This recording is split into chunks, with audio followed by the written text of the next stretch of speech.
Uh, Hello, everybody. Hello. Welcome to my last ever live stream in my house.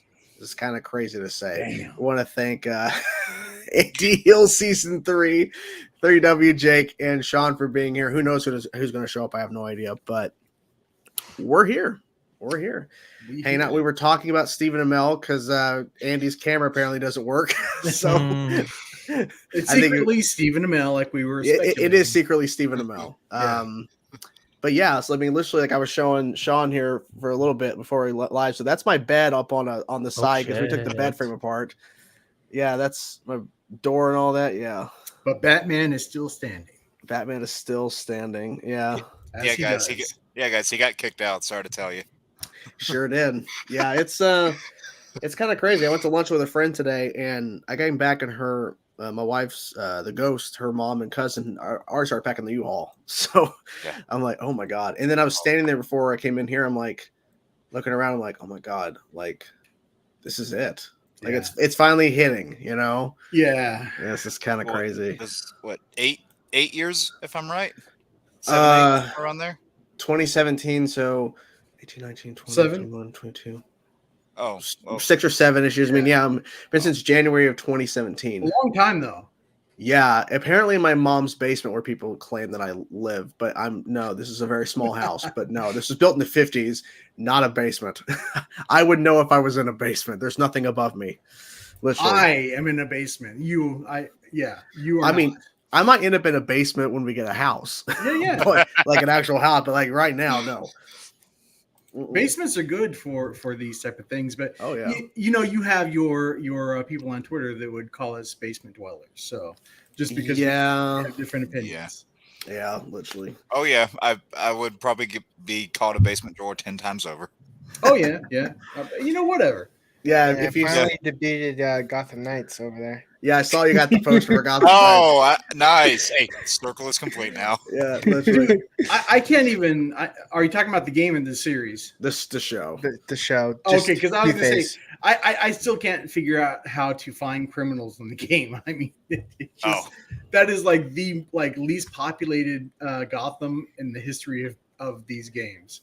I also it's got more population than the isolated Arkham Island, where it's just the loony guys running around. Oh yeah, I've been vocal. I do not like the series of Gotham Knights, so I only have Two-Face because I'm a huge Cass fan.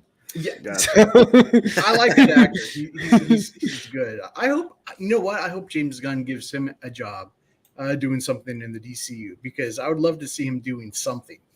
Well, speaking of James, he was saying today, like I think it came out today. I think it was today or something that he was saying.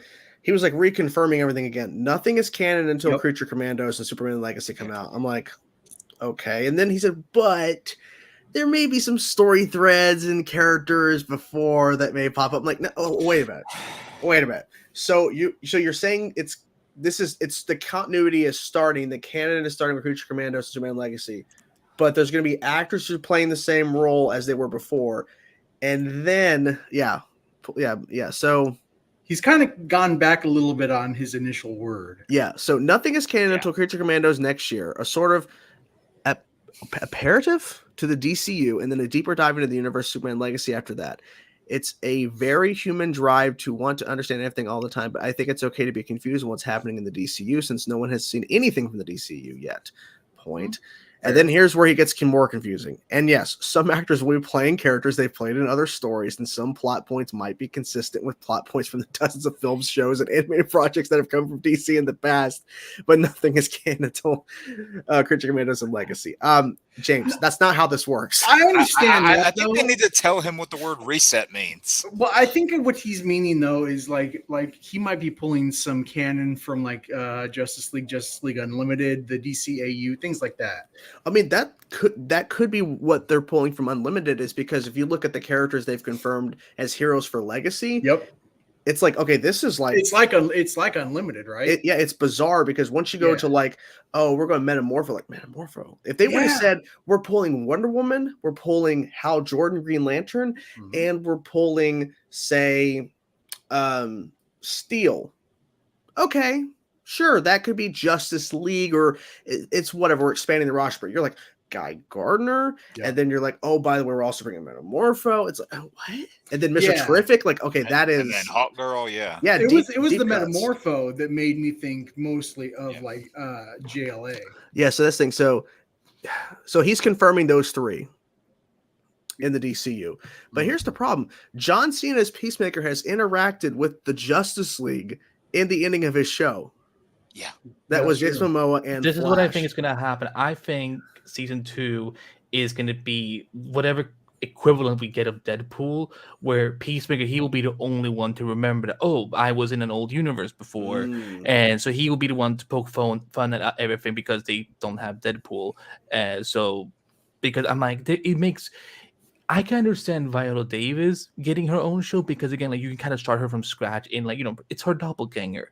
But literally calling it Peacemaker season 2, I'm like, you can't really call this part of the DCU but still be like, we're doing a reboot. It doesn't make sense. Especially not since Jason Momoa and Ezra Miller were actually visible in Peacemaker season 1. Hey, Darren. What's up, hey, Darren? man. Welcome. Did they ever specify what Earth Peacemaker season 1 was on? Yeah. DCU. The DCEU with the ending of the Justice League. Yeah. Well, yeah, I know that, but I mean, what Earth? Like Earth 2, Yeah. Earth Oh, 1. they were not smart enough to say numbers yet. Okay, they never got they to that didn't- point. it could've been They an didn't give it a alternate. designation. I think to be determined.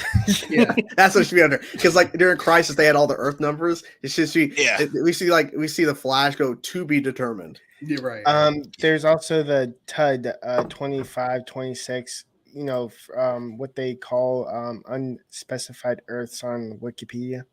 Oh, well, yeah. I'm wondering because see, also like, here's what I think is interesting. So James announced they're doing a lesser known, like underappreciated DC characters like book they're coming out with, and I'm wondering if they're putting that out and promoting it because they're going to introduce some really weird characters. Yeah. Into the DCU that we've not seen before ever in live action. Well, I want to highlight that it is, specifically from DC Comic, not specifically from DC Studio. He wrote a foreword. One of my friends actually wrote the book, which I was like, what? Holy shit! Like everyone just has these secret projects these days. But yeah, I do think it will definitely be something that kind of like gives you an idea of, hey, this could be some people we may bring in. I mean, Creature Commandos is like, and the Authority, that tells you like, we're going to be seeing some really different stuff than because the DCU is trying to highlight and promote the Trinity, the main DC, and it still didn't work.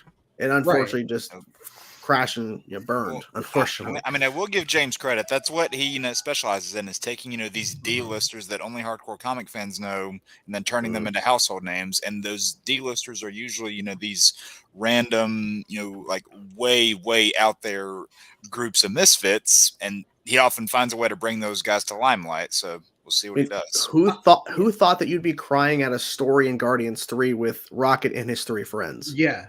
Like, and that's James Gunn. I mean, that's what James Gunn can do. So if anybody can like restore DC characters to their traditional versions, or at least as close as possible, or at least it's more accepted by a general audience. Because exactly. I mean, people were on board at first, but I feel like it's like you can appease a certain fan base or appease a certain amount of people, but like if the general audience is not on board, then I think that's the problem, because there were still DC fans, like I include myself. Me too. Yeah, go day one to everything they put out. I did. Yeah, but however, it's like if the general audience who normally don't go see these movies be like, oh, that looks fun, and they don't go support it, and you have a huge chunk of them not watching, because let's be honest, Spider-Man No Way Home was successful because, yes, of all of the multiversal stuff, but general audiences went back to the theater for that movie because that looks like it's going to be crazy and wild, and the marketing was good. Yeah, it was. DC, unfortunately, can't do that. The Flash was kind of trying to do the same thing with its marketing in terms of like, look at the multiverse stuff, Monkey and Batman, Supergirl. It's like, but it didn't bring people in. Yeah, it's like, Well, also with No Way Home, that they had like the biggest marketing tool ever, and they didn't reveal it. They let it be a surprise in the theater. With Flash, they revealed Keaton right away. Yeah, like they literally could have, and I don't know if that would have made a difference. I think they had to reveal Keaton right away because Ezra was like in the middle of and they had to try to heavily market because even though Keaton did some promotion, it was really Sasha doing all the promotion for that movie. But they were trying their best to do the multiverse aspect and having 2 different versions of Barry. Mhm. But it's No Way Home. Yeah, I was waiting because like Sony was like, I bet they're gonna show them. I bet they're gonna do it, and they didn't. Nope. I was shocked. I'm like, and they also showed Henry Cavill before the movie came out with Black Adam, and that failed. Yeah. They revealed that. Yeah, it's like Dwayne just forgot who his good guy counterpart is. Yeah, I was down, man, when I saw that scene. I was like, okay, cool. And then everybody was like, he got fired. I was like, well, he really didn't have a contract yet, so you can't fire somebody without. It's a whole mess because they told him to announce everything, but it's I'm thinking if Warner Brothers would have just said, okay, you can use Henry Cavill, that should have been your first Black Adam movie, fighting Superman. I'm not saying that's the whole entire movie, but maybe that's part of the movie. Is Black Adam is literally instead of a JSA who was never introduced in a movie before, because I think me and Andy talked about this before and in this multiverse about how it felt like they were basically saying up to like Amanda Waller just knew the JSA this whole entire time, but never called upon them. Like she's known Hawkman for all this time. She made the JSA freaking cops, but we were just like, oh man, they should have charged at each other and then ended the movie. Yeah, well, I think that would make people more mad because of the fact that it didn't happen. And this is True Stranger, 22 days. We're almost to Spider-Man 2. I cannot wait. I have it pre-ordered. I'm ready. I can't. You guys ready for 19 inches of Venom? Oh yeah, the fucking statue. That was the worst thing ever to come out of that. Like, oh god. Speak for yourself. I don't mind 19 inches of Venom. Jesus. That design of Venom though is awesome. I gotta say. Yeah. And that's Tony Todd is nailing the voice. Oh yeah, phenomenal voice. I mean, I figured he would. He's Zoom, right? And he's Tony Todd. Yeah. He's gonna crush it. He's got that voice. So. Oh yes. Yeah. Thank you for supporting the Metallica videos. Let me see Metallica. There's been a lot of good Venom voices over the years, I find. Oh yeah. I mean, well, besides, Topher Grace. People were pointing out that he could have been a good Peter Parker in the right setting. I'm like, he could have. Based on what? Wait, based on what? If you watch him in that 70s show, like he plays that really awkward kid. His basically his credentials are that he's a white dude with brown hair. Okay, cool. That's not what I'm saying. He can play awkward mannerisms. His mannerisms, like he could have played it. Yeah, I even made this point too, and yes, feel free to tell me apart if you like. I didn't mind his Eddie. It was his Venom that I had a lot of problems with, but I thought his Eddie was actually decent. The design of his Venom was really strange because it's like he wasn't bulky, he wasn't big. No. It was just Spider-Man, but which is like, oh, he's got sharp teeth. And like he's a little bit taller. It was like Spider-Man when he had the suit on. Nothing pretty much. By the way, that symbiote suit, which is going to be in Spider-Man 2, by the way, that symbiote suit was amazing. I still love that design. It's so clean, that black and silver. I'm not gonna lie though, when I saw it, because I didn't know there were like these like behind this, scenes photos from the original Spider-Man 3, but like there were. I don't know if they were doing screen testing or like some type of costume test, but they were like, I saw that they had one for Toby where they had like the original like black suit symbiote logo, and then and I'm like, and we didn't get it because, so I don't know, but I do like that black suit that he has. And I have to give Topher credit because that like all that makeup that you see whenever he like it's got him and like the bits of the alien are like this. That stuff takes like a good 3 to 4 hours to apply. Yep. Yeah. I mean, if you think about Rosario Dawson as Ahsoka, that takes forever too. Yeah. Bro, think of Jack Nicholson. Joker, yeah, especially back then, yeah. Well, yeah, back then it's very different, yeah. So yeah, Connor, thank you, super chat, thank you. The writers are finally back. Yes, they got it done. The strike is over. Actors are still on strike though, and they can now look at the viewership and have streamers not actually spam them. Like, if the show's really good, we're going to cancel it because, season 1, we get more money. Let's just hope that the writers that have come back are I don't mean to sound crass. Let's just hope that these months of not being paid has weeded out like the poor writers. And so the writers that have come back to the table are at least of caliber to write what we want to see. I mean, it's a fair point. I just feel like, because I feel like what it is, and I've seen this before, in terms of like reacting, which is very different than writing in a professional like that. There are people that want to be a part of a certain community or be a part of something, and they don't understand the work, or at least the time that goes into it. Because I've been reached out by countless times by fans going, "Hey, how to start a YouTube channel?" And I tell them this is basically what it is, but understand once you start, you have to keep it up. Yeah. Like if you want to build an audience.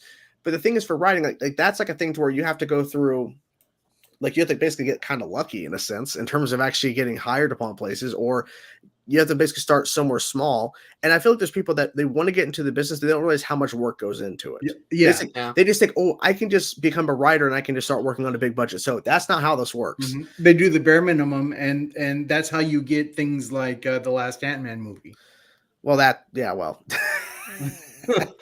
a fair point. But I think the thing is too, it's like I think a lot of big blockbuster films, I feel like studios just don't really like, they don't care really about story at times. Like if you look at something like, okay, say like Ant-Man and the Wasp: Quantumania, or look at something, let's say like Oppenheimer, very different type of films. Oh, but what did Christopher Nolan do? He took his time on that script. Yes. And I felt like with Ant-Man and Wasp and Marvel movies recently, they are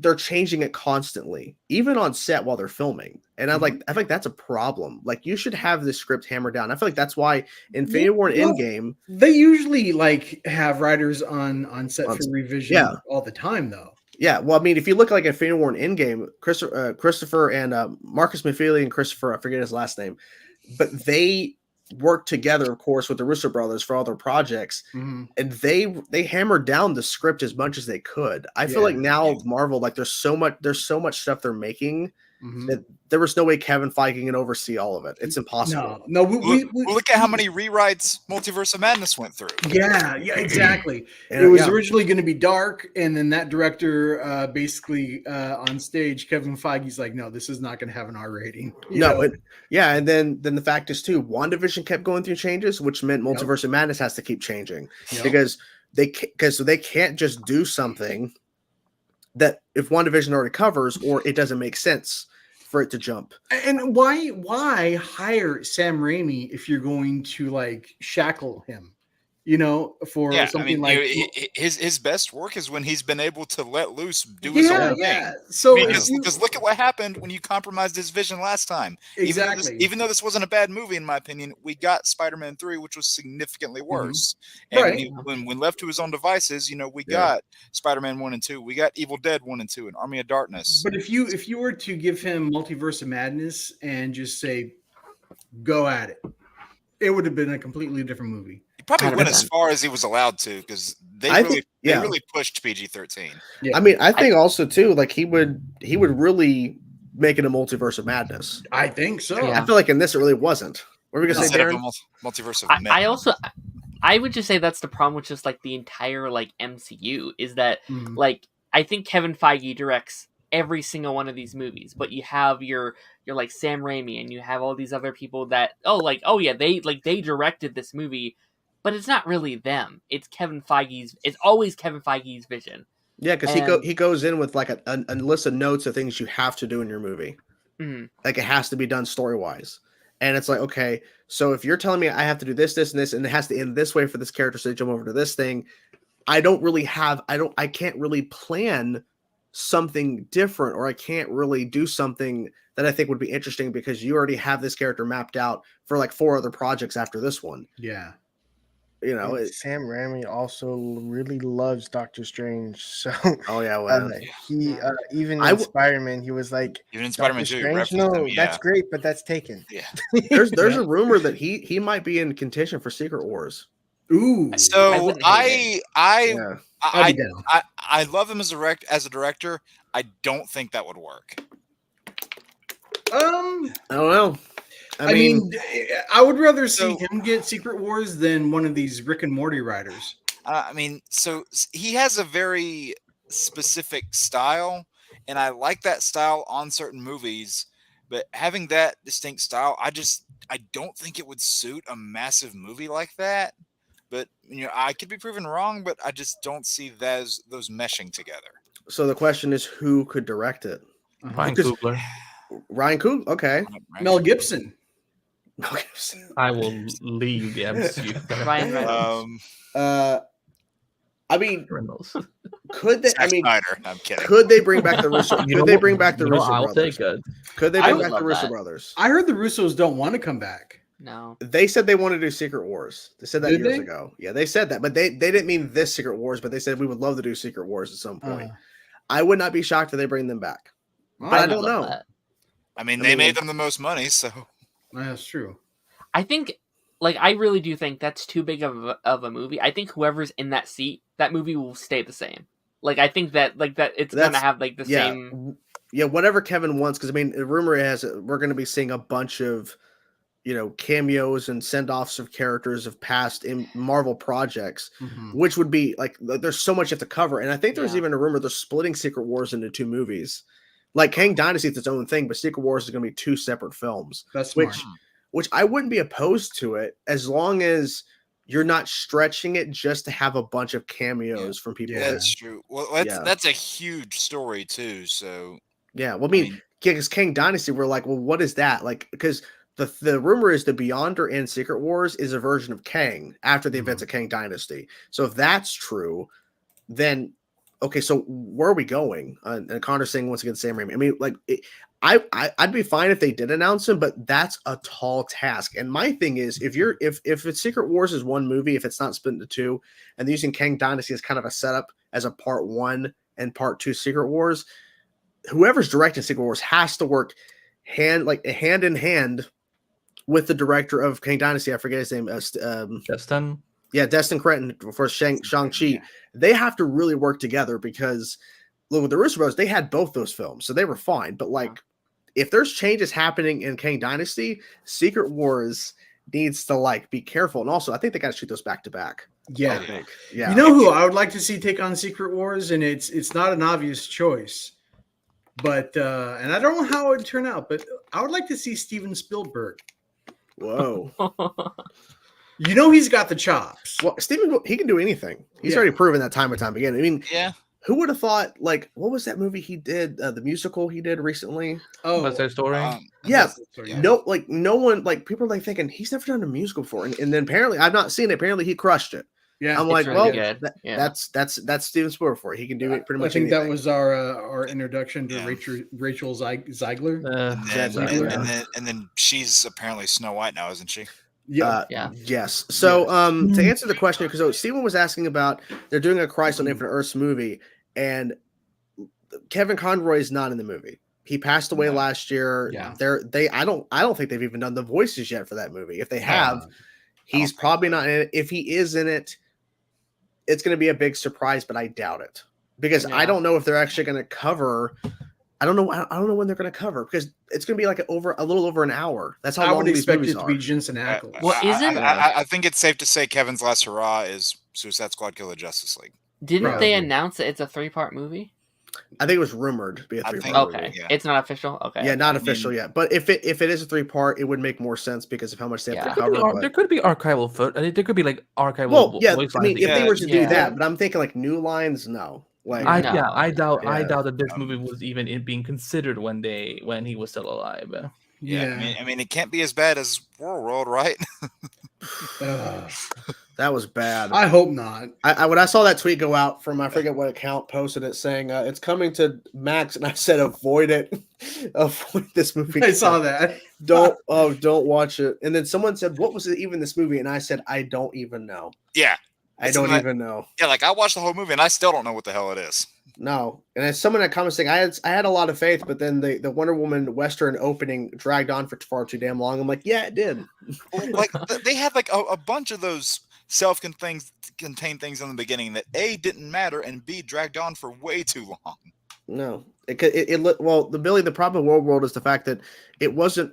I mean, I get the whole thing; it's a different war world, but the problem is that it was tedious as fuck. You're confused for the majority of the movie, and when you finally get Western and it ends, and then it changes tone. And I was fine with if these 3 separate stories that are Elseworld type things was shorts that are connected to a larger movie, like they do those shorts.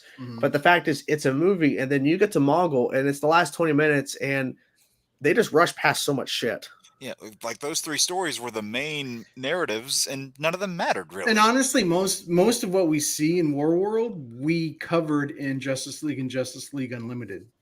Yeah, there was nothing new in terms of because like you're right, they did a bunch of like Elseworlds, like what if scenarios where like Superman's stranded somewhere out of time or whatever, and they're like, what happened to him? Yeah, it was Vandal Savage. Yeah, yep. Which some of the best parts of Justice League, I honestly think. I really liked that. I think it was last week's Council of Creators or some other point. Someone had mentioned Vandal Savage should be like the Justice League villain for the DCU. The new like when we get to actually. I think that would be dope. Yeah, that'd be pretty cool. It was John. Yeah. Okay, I couldn't remember who said it. I know someone did. Okay, so real fast, we have a super chat here. Do you see Wanda sacrificing herself, killing Kang? No. I mean, possible. No. I mean, no. She could die, but I don't think she would be the one to kill him. She's too far gone in her delusions. I mean, what would bring her back to not physical Earth, but like what would bring her back to the way she was at this point? Vision, exactly. Vision. I mean, Vision's gone. Well, White Vision. We have White Vision. He's still out there. That's true. White Vision. The last second of Wanda in the Multiverse of Madness is her realizing the wrong she did and bury herself. So she's not far gone. Yeah. I don't know. Maybe her and Daredevil can just go to a therapy session about how they both lost the vision. Oh my god. Oh, Jake. Oh, God. The Vision joke. So that's what Darren would say. Because Darren randomly tweeted at me a joke. I'm like, oh, God. Hey, I'm not wearing a traffic cone. Yeah, thank you. He's going to come back now with that because you said that. Do you think Warworld is worse than Killing Joke? No. No. I will say this. Killing Joke is bad. Killing Joke is bad, but it did have Mark Hamill and Kevin Conroy. So that's the one. But And performance-wise, they nailed it in that. And it also had an opening rooftop sex scene between, Batman and Did we have to bring that up? That was never ever supposed to like be in the original source. It wasn't in the source material. And I mean, not only is it not in the source material, it's just beyond really messed up. If you think it was just weird. It was weird. When I watched the movie, I was like, what am I watching? Oh my god. That is my kryptonite. That is my kryptonite. Because that scars me. So it's you guys want to hear kind of a hilarious story that actually happened the night I went to go see that movie? Yeah. Oh boy. So after that happened, me and damn it. Thank you. So, good job. So after that happened, me and the guy I went to go see the movie with, we're both sitting there just like completely stunned by what just happened. And then it goes to the scene where she's like in the bathroom mirror, wiping the steam off, and she's, looking at herself like all regretful. And there's this row of girls sitting in the theater in front of us, and the one all the way to the left is right in front of me. And during the scene where she wipes all that steam off the mirror and is like, Barbara Gordon, what the hell did you just do? Right as soon as she said that, the girl right in front of me goes, Batman. I mean, she's not wrong. I don't know why. I was glad that she said that because I needed a little tension breaker from what we had just seen. I got you. Who was the guy? Who was it? Bruce Timm that was behind the Killing Joke movie? Yeah. Yep. And that's what happens when you do an animated movie without Paul Dini. Yes. Yeah, because Bruce Timm is also the guy that did Batman and Harley Quinn, that other animated movie that was really bad. And where he over-sexualized Harley Quinn. That, but also, too, there was a scene where you had sexualized waitresses as sexualized superheroes walking around and that's where Harley was working, right? Yeah.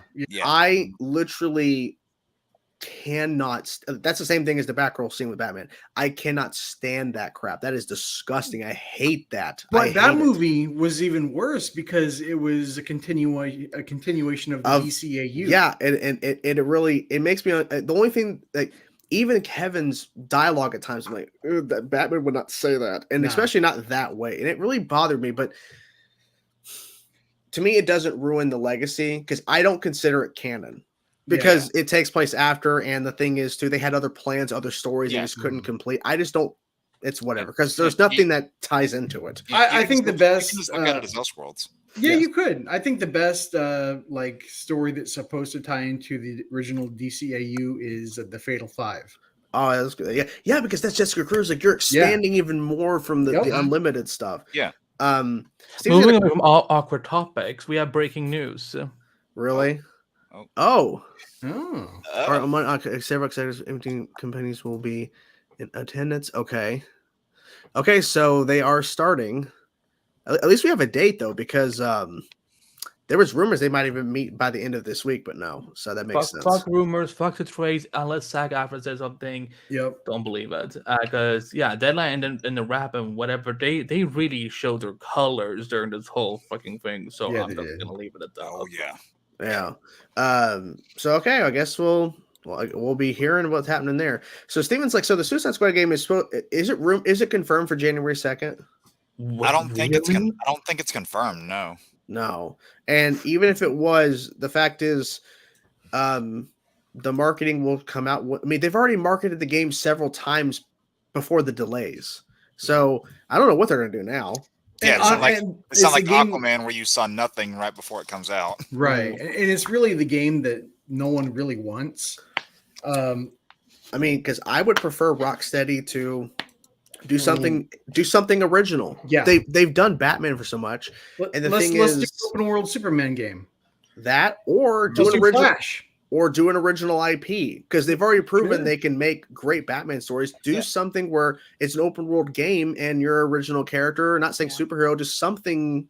Because Rocksteady, they were in a really weird place before they got Batman. Yeah. Like they were not their last game before Batman was not good. Yeah, because it was that Urban Chaos game, wasn't it? Yeah. What about the Wonder Woman game that was in development? Is that still? I think it's still happening. Yeah.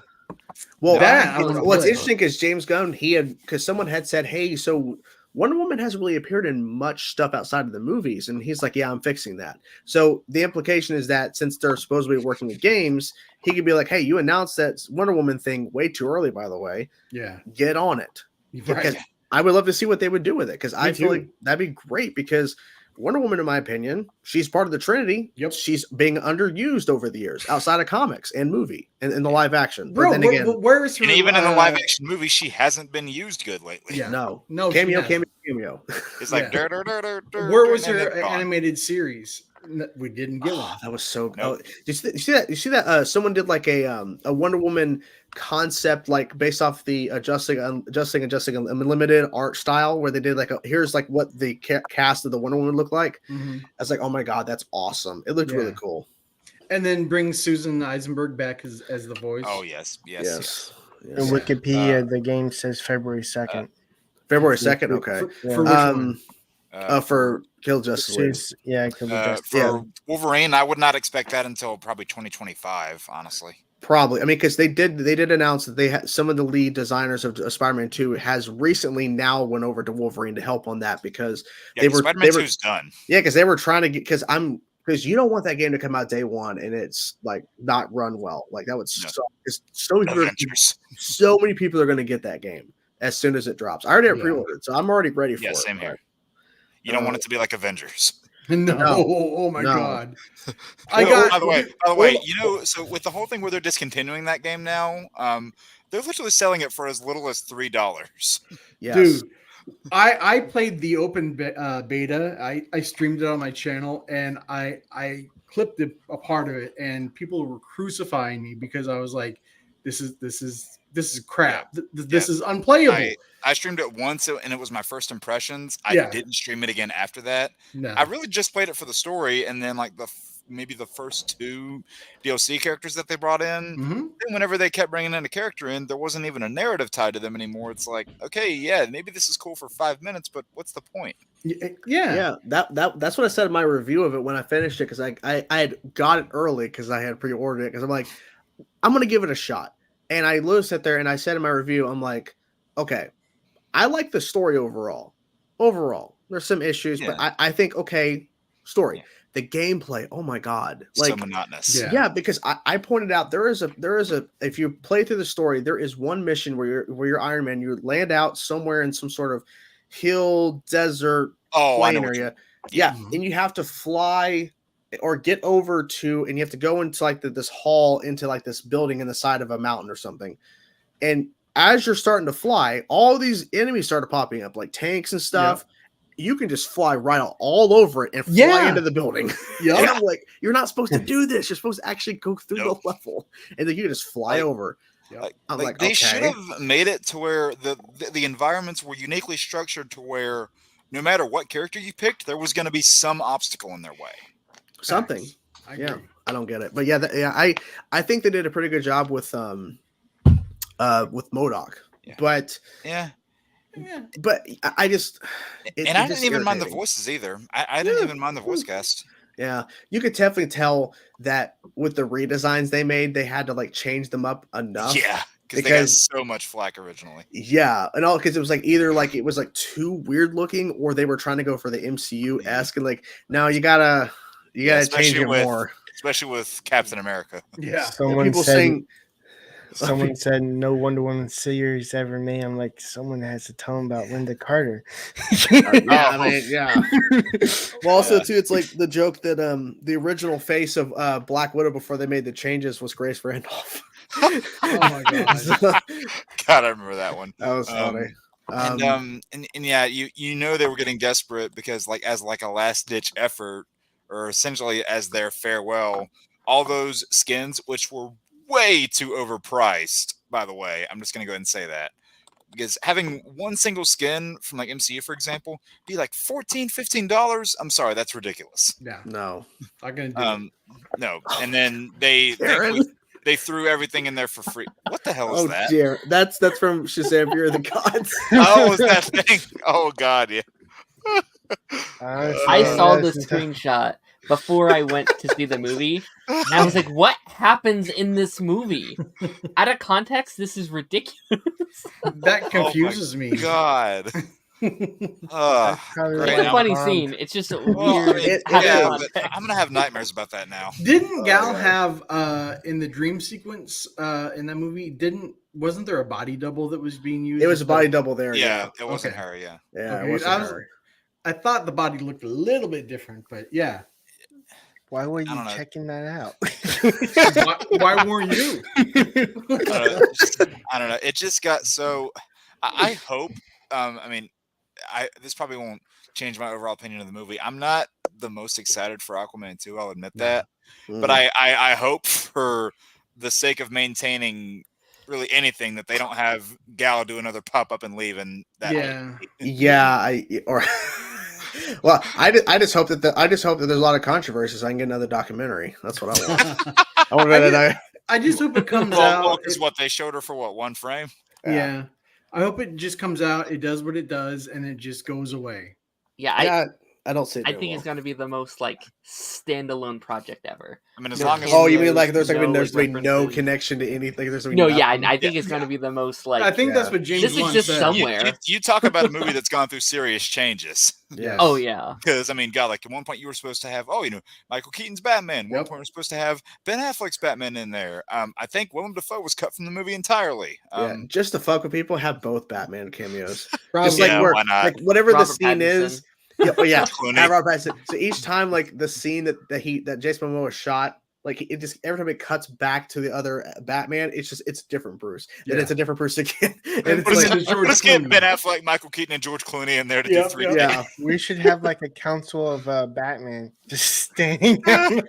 Just all at like a round table. Well, there was. And then David Mazouz walks up and goes, "Hey, can I sit here?" No, get the fuck out. and he's wearing that bat suit. Like that's not even a bat suit. Oh my God! Yeah. So. There was actually a Zoom or whatever interview with a bunch of voice actors of Batman that happened a little while ago. Kevin was in it. Like it was Kevin, I think the voice of Batman from Beware the Batman, that CG one season. Oh yeah. I think they got the Batman from the Batman animated series that I reacted to, and I think there was like another guy.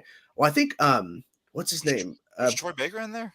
Yeah, I think Troy Baker was not Troy. No, what's his name from? Who did Brave and the Bold? I think he was there too. Oh, Batter. Dietrich Batter. I think he was there too. Like, let me see if I can find that on YouTube. He does the voice for Harley Quinn too, right? Oh yes, he does. Yeah, yeah, yeah. That's right. Yeah.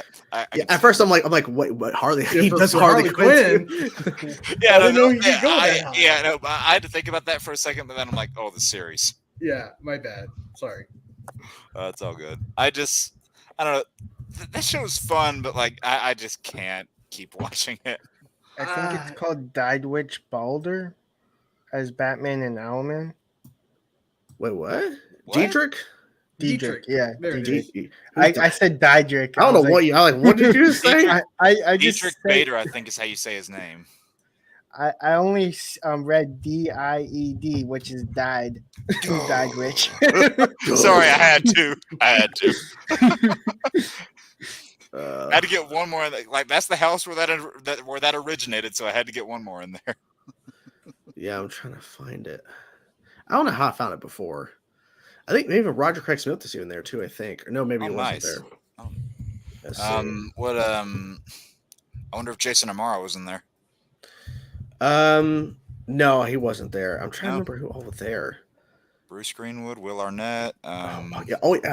Bruce Greenwood was in something we were watching. I was watching with my wife recently, and he was in there.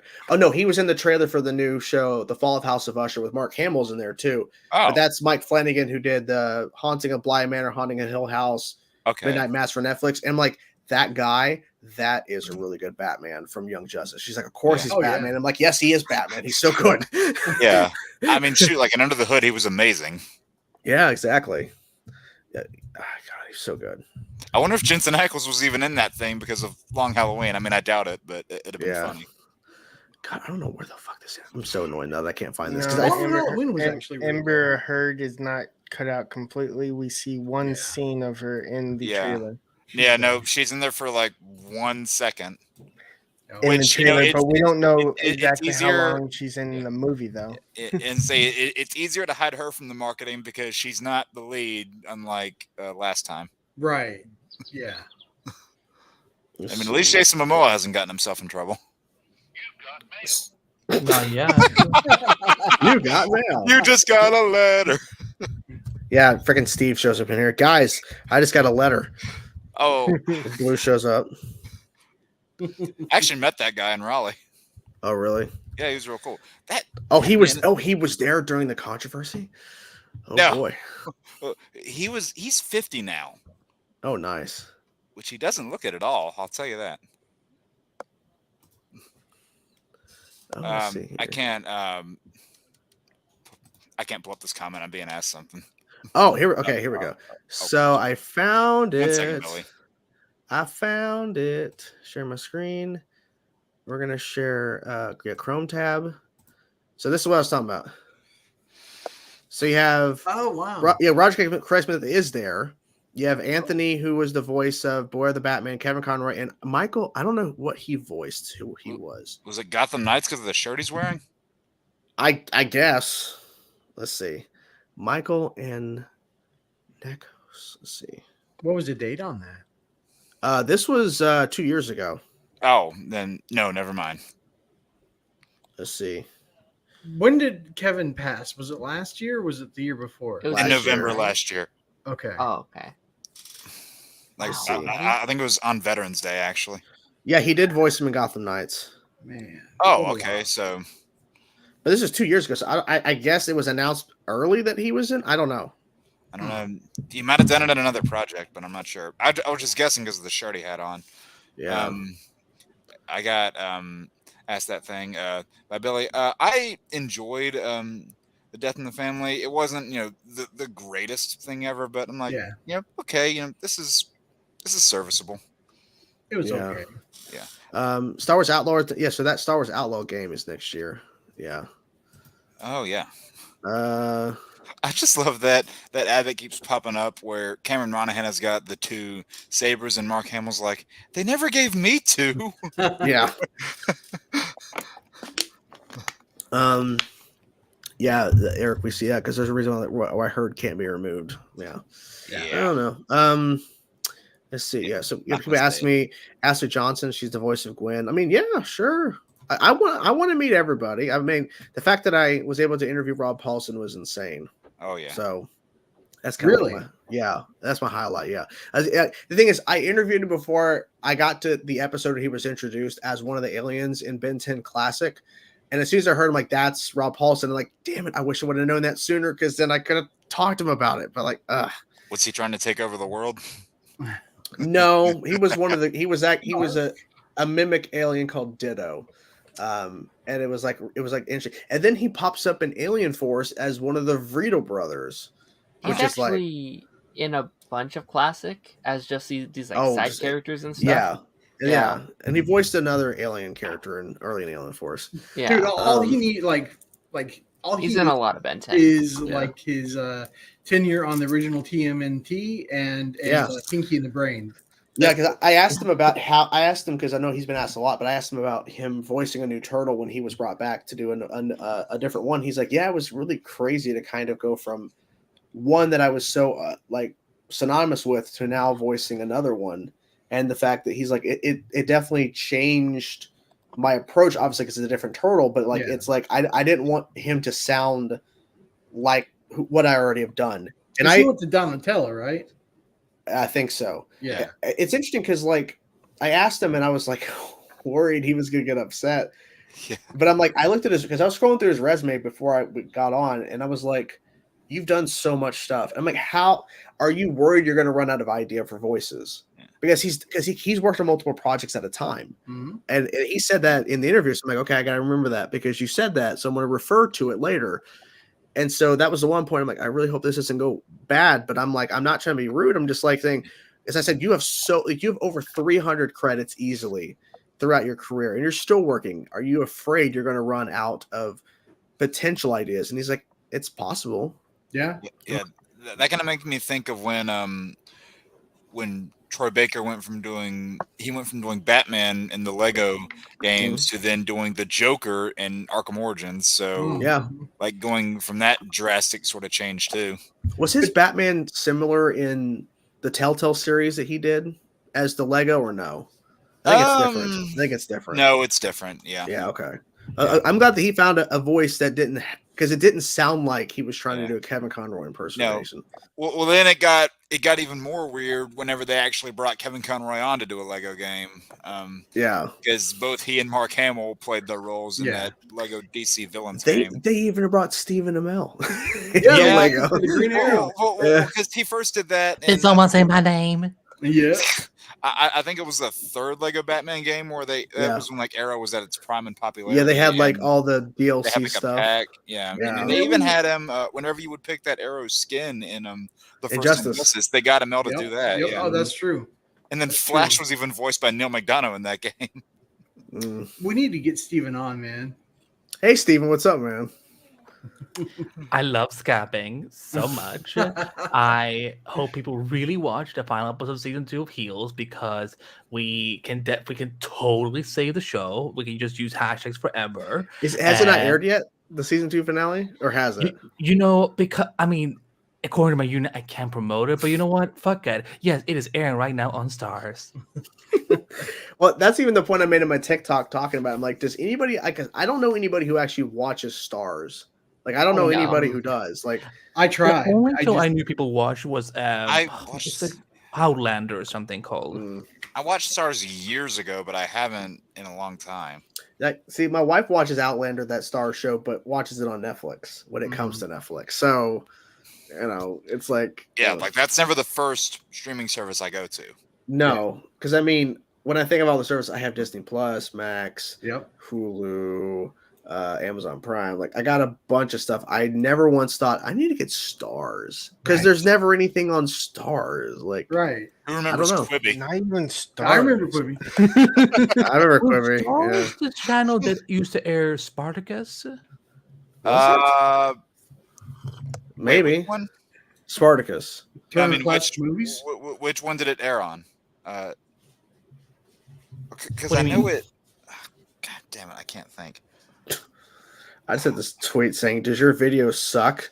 Yeah, it aired on Stars. Okay. Well, because I know a similar show called Rome was on HBO for a while. And was Ray Stevenson in Spartacus? Yes. Yes, I think. Yes. I know Manu Bennett and Katrina Law were in it. Yes, Manu Bennett is in Spartacus. A bunch of Arrow people was on that show. That's why I'm like, when season 2 happened of Arrow, I'm like, okay, Greg Berlanti has a thing for Spartacus. Katrina Law is on Spartacus. I just said that. Yeah. Yeah, 3W. You need to go to bed. Need to go to bed, buddy. What? Need to go... Jake said that same thing that Katrina Law's in the show, and it's like when you pull a Smallville, like, oh yeah, that person on Smallville, that person on Smallville. It's like, look, you brought it up first this time. He didn't even have to do it. Well, he will if we mention somebody's name. He's going, oh, that person played this character in Smallville. He will do it. That and if he wouldn't have done it, I would. Yeah, Katrina Law was not in Smallville. We'll bring up something that's not. We'll bring up something that's not even closely related. It was like, hey, like that guy's friend's cousin's dog's neighbor was in Smallville. Yeah, because I remember we were like it was like such a random moment. We were like in the middle of going through the whole entire craziness of the Flash after Katie had stopped watching that one thing. And we're going through the whole spiel.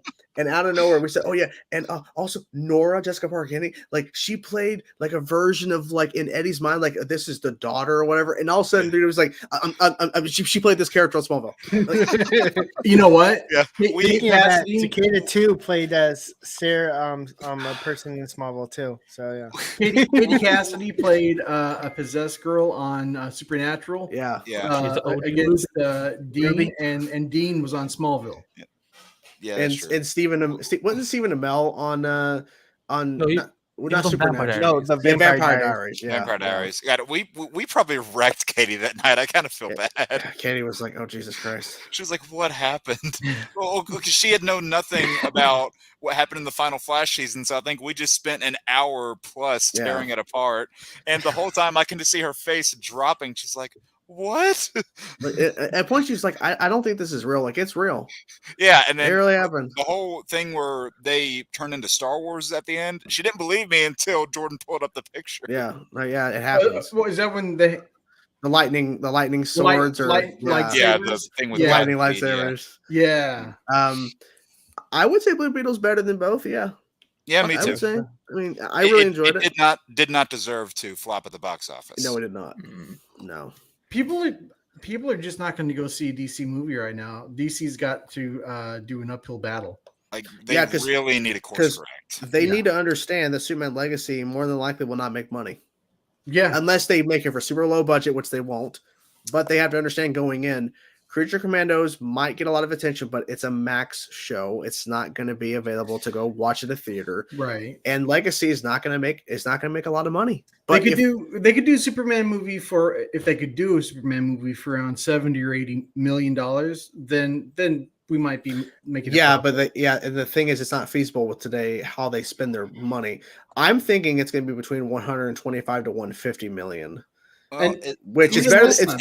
It's better than 200. At least this time they don't have to pay people, $250,000 for a cameo they're not going to use. That's exactly. Yeah, and they're getting like they're not no names, but they have very little clout for their lead actors. And the hope is, especially Hawk Girl. Yeah. Well, also the hope is that trajectory will be, as I think we mentioned before, that they get paid lower, but as they continue to be used, their contract, they go higher in pay per appearance, which is fair. Yeah, like a lot of the Arrowverse leads had. Yeah, so I'm thinking that it's not gonna make a lot of money. It's hopefully it'll break even, but they have to come out with a fantastic movie. It can't be it can't be good. It's got to be really good. Oh, it's got to be out of the park, man. Jesus. Yeah. And they have to advertise the crap out of it. Yeah, like they need a good marketing team. Yeah. Thank you, 3W. No, you don't have to keep it out. We're just messing with it. Yeah, he's in the private chat. He's like, I was just trying to keep Smallville out of the stream. It's fine. We're just messing with it. That's the whole point. We'll just keep that as a gimmick. Yeah, when I read your message, Jake, I was reading it out loud about it. I was like, I'll be there this time on time. And I was saying to Shelby, her mom, because I'm like, yeah, because he showed up over 2 hours late last week, and like it would have been funny if he was there and actually was asleep in his chair, because I would literally start the live and just have him full screen and just like let him just sit there and just let him sleeping on stream. No, I just want Shelby to pop up in the stream. I want it to happen tonight, and she's like, "You need to go to bed." The thing is, I'm in the bedroom, so technically I can go to bed because I'm right here. It's right here. It's right here. Because that happened last time. Yeah. Oh man, I'm gonna text her right now. You want to come say hi? Funny stuff. I told her she should come in here and say hi. Yeah, because she is in your thumbnail. I chose that photo. Yeah. Let's see. So we're gonna go. No, I don't want to come say hi. Yeah, I'm trying to think of like all the the main hero actors that they have in Superman Legacy. I'm trying to think of like if their previous roles are enough to get them recognized. Because Billion is, he's like But people like Eddie Gathegi, I mean, the only notable thing that I know him from was his very, very minor role in X-Men First Class, and that was it. And I know he's been in other things. I just haven't looked at those other things. And the one playing Hawkgirl, the only thing I know she's been in, that's the only thing I know she's been in. I haven't even seen it. That's the only thing I know about. And like, can you say hot girl in Spanish? They're casting a very young girl to be hot girl. If they do that in the marketing, I swear to Christ, it will be. What in the fuck is that image? That's Stephen Amell when he was the Flash. Yeah, the red scab. No, that's not season 5. The red scab. No, that is Stephen Amell. I know, but it's so funny how bad that is. Yeah. I like how it's not even the same suit he was actually wearing. No. Yeah, they I was surprised because she's like what, 21, 22. She's young. Yeah. And they're having her play like a massive big character in Hawkgirl, but also makes you think, are they actually going to go the Thanagarian route this time? I would hope so. I'm hoping. Go Thanagarian.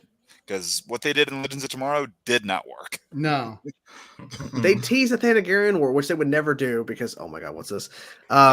Say, if I hear the word barista. Oh my God. No, I remember when those were a thing, like when they kept swapping in their faces like that. Like that shot of Grant is creepy. Yeah. He's so young. Not as creepy as when he stares into the damn camera, though. The fan art for Elseworlds, where they swapped Superman and Melissa. Yeah. That was good. And there was even one where I saw where they swapped they Flash and Grant and Supergirl. Oh no, they put Grant and Melissa onto like Roy and Thea's costumes, and it looked really strange. Well, it's also too like the whole line about I love how when they brought Oliver back into Flash, he's like Barry. Yeah, he was like he's a disappointed dad, Barry. Like, what did you do now? Yeah. So essentially, Kendra didn't want to come back. She was done. Canadagraphs has attested this that she hated shooting in Vancouver, and I guess she wasn't signed on for multiple seasons. I thought she was signed on for more than one, but I guess not. She wanted to go pursue her exciting career as a barista. Yes. And I really didn't like that storyline they were going with. I like the Thanagarian invasion type of aspect. I honestly hate that they killed off Hawkman, or supposedly killed off Hawkman, and then brought him back. Yeah. And their whole justification was like, we want to show that no one is safe. Anything can happen here. I'm like, you didn't have to kill him to prove that point. Yeah, and the thing is too, it's like after that, what happened? Nothing really. Like there was a bunch of episodes that nothing really happened. Oh, and you killed off Captain Cold, which was kind of obvious for a while. He was ready to go, like in terms of like being committed to like because I think he was only signed on for one season also. Mm-hmm. I liked Captain Cold. He was one of the best things in the Flash. Yeah. Oh yeah. And then you had the Breaking Bad moment. Oh well, Prison Break. That was so cool how they literally like carried them over from prison. Like that was awesome. It's like it's cool. It's like, why not? Like they're already trained in these roles. We'll just put them on a different set. Yep. Yeah. And I like how every time they brought back Wentworth Miller to play Captain Cold again, or like at least he's playing another version during that. What was it? Christ on Earth X. Like he was playing a different. He was playing a different guy, but he was still Captain Cold. He's like, what was like some of that fire? What was that line? It's like I hate fire. Or I hate fire. Yeah. Oh my, Darren. What is that picture? Hold on. Is it? Oh, okay. Okay. Yeah, that looked like Paul Blackthorne, but who's in the Iron Man helmet? Yeah. Steven, maybe? I don't know. Oh, God. He had to hide his face. Diggle's nose, yeah. Why do they all have such big noses? Is that Sarah in the back? Yeah. Yeah, that's Katie. And who is that on the right cut off? Is that Emily?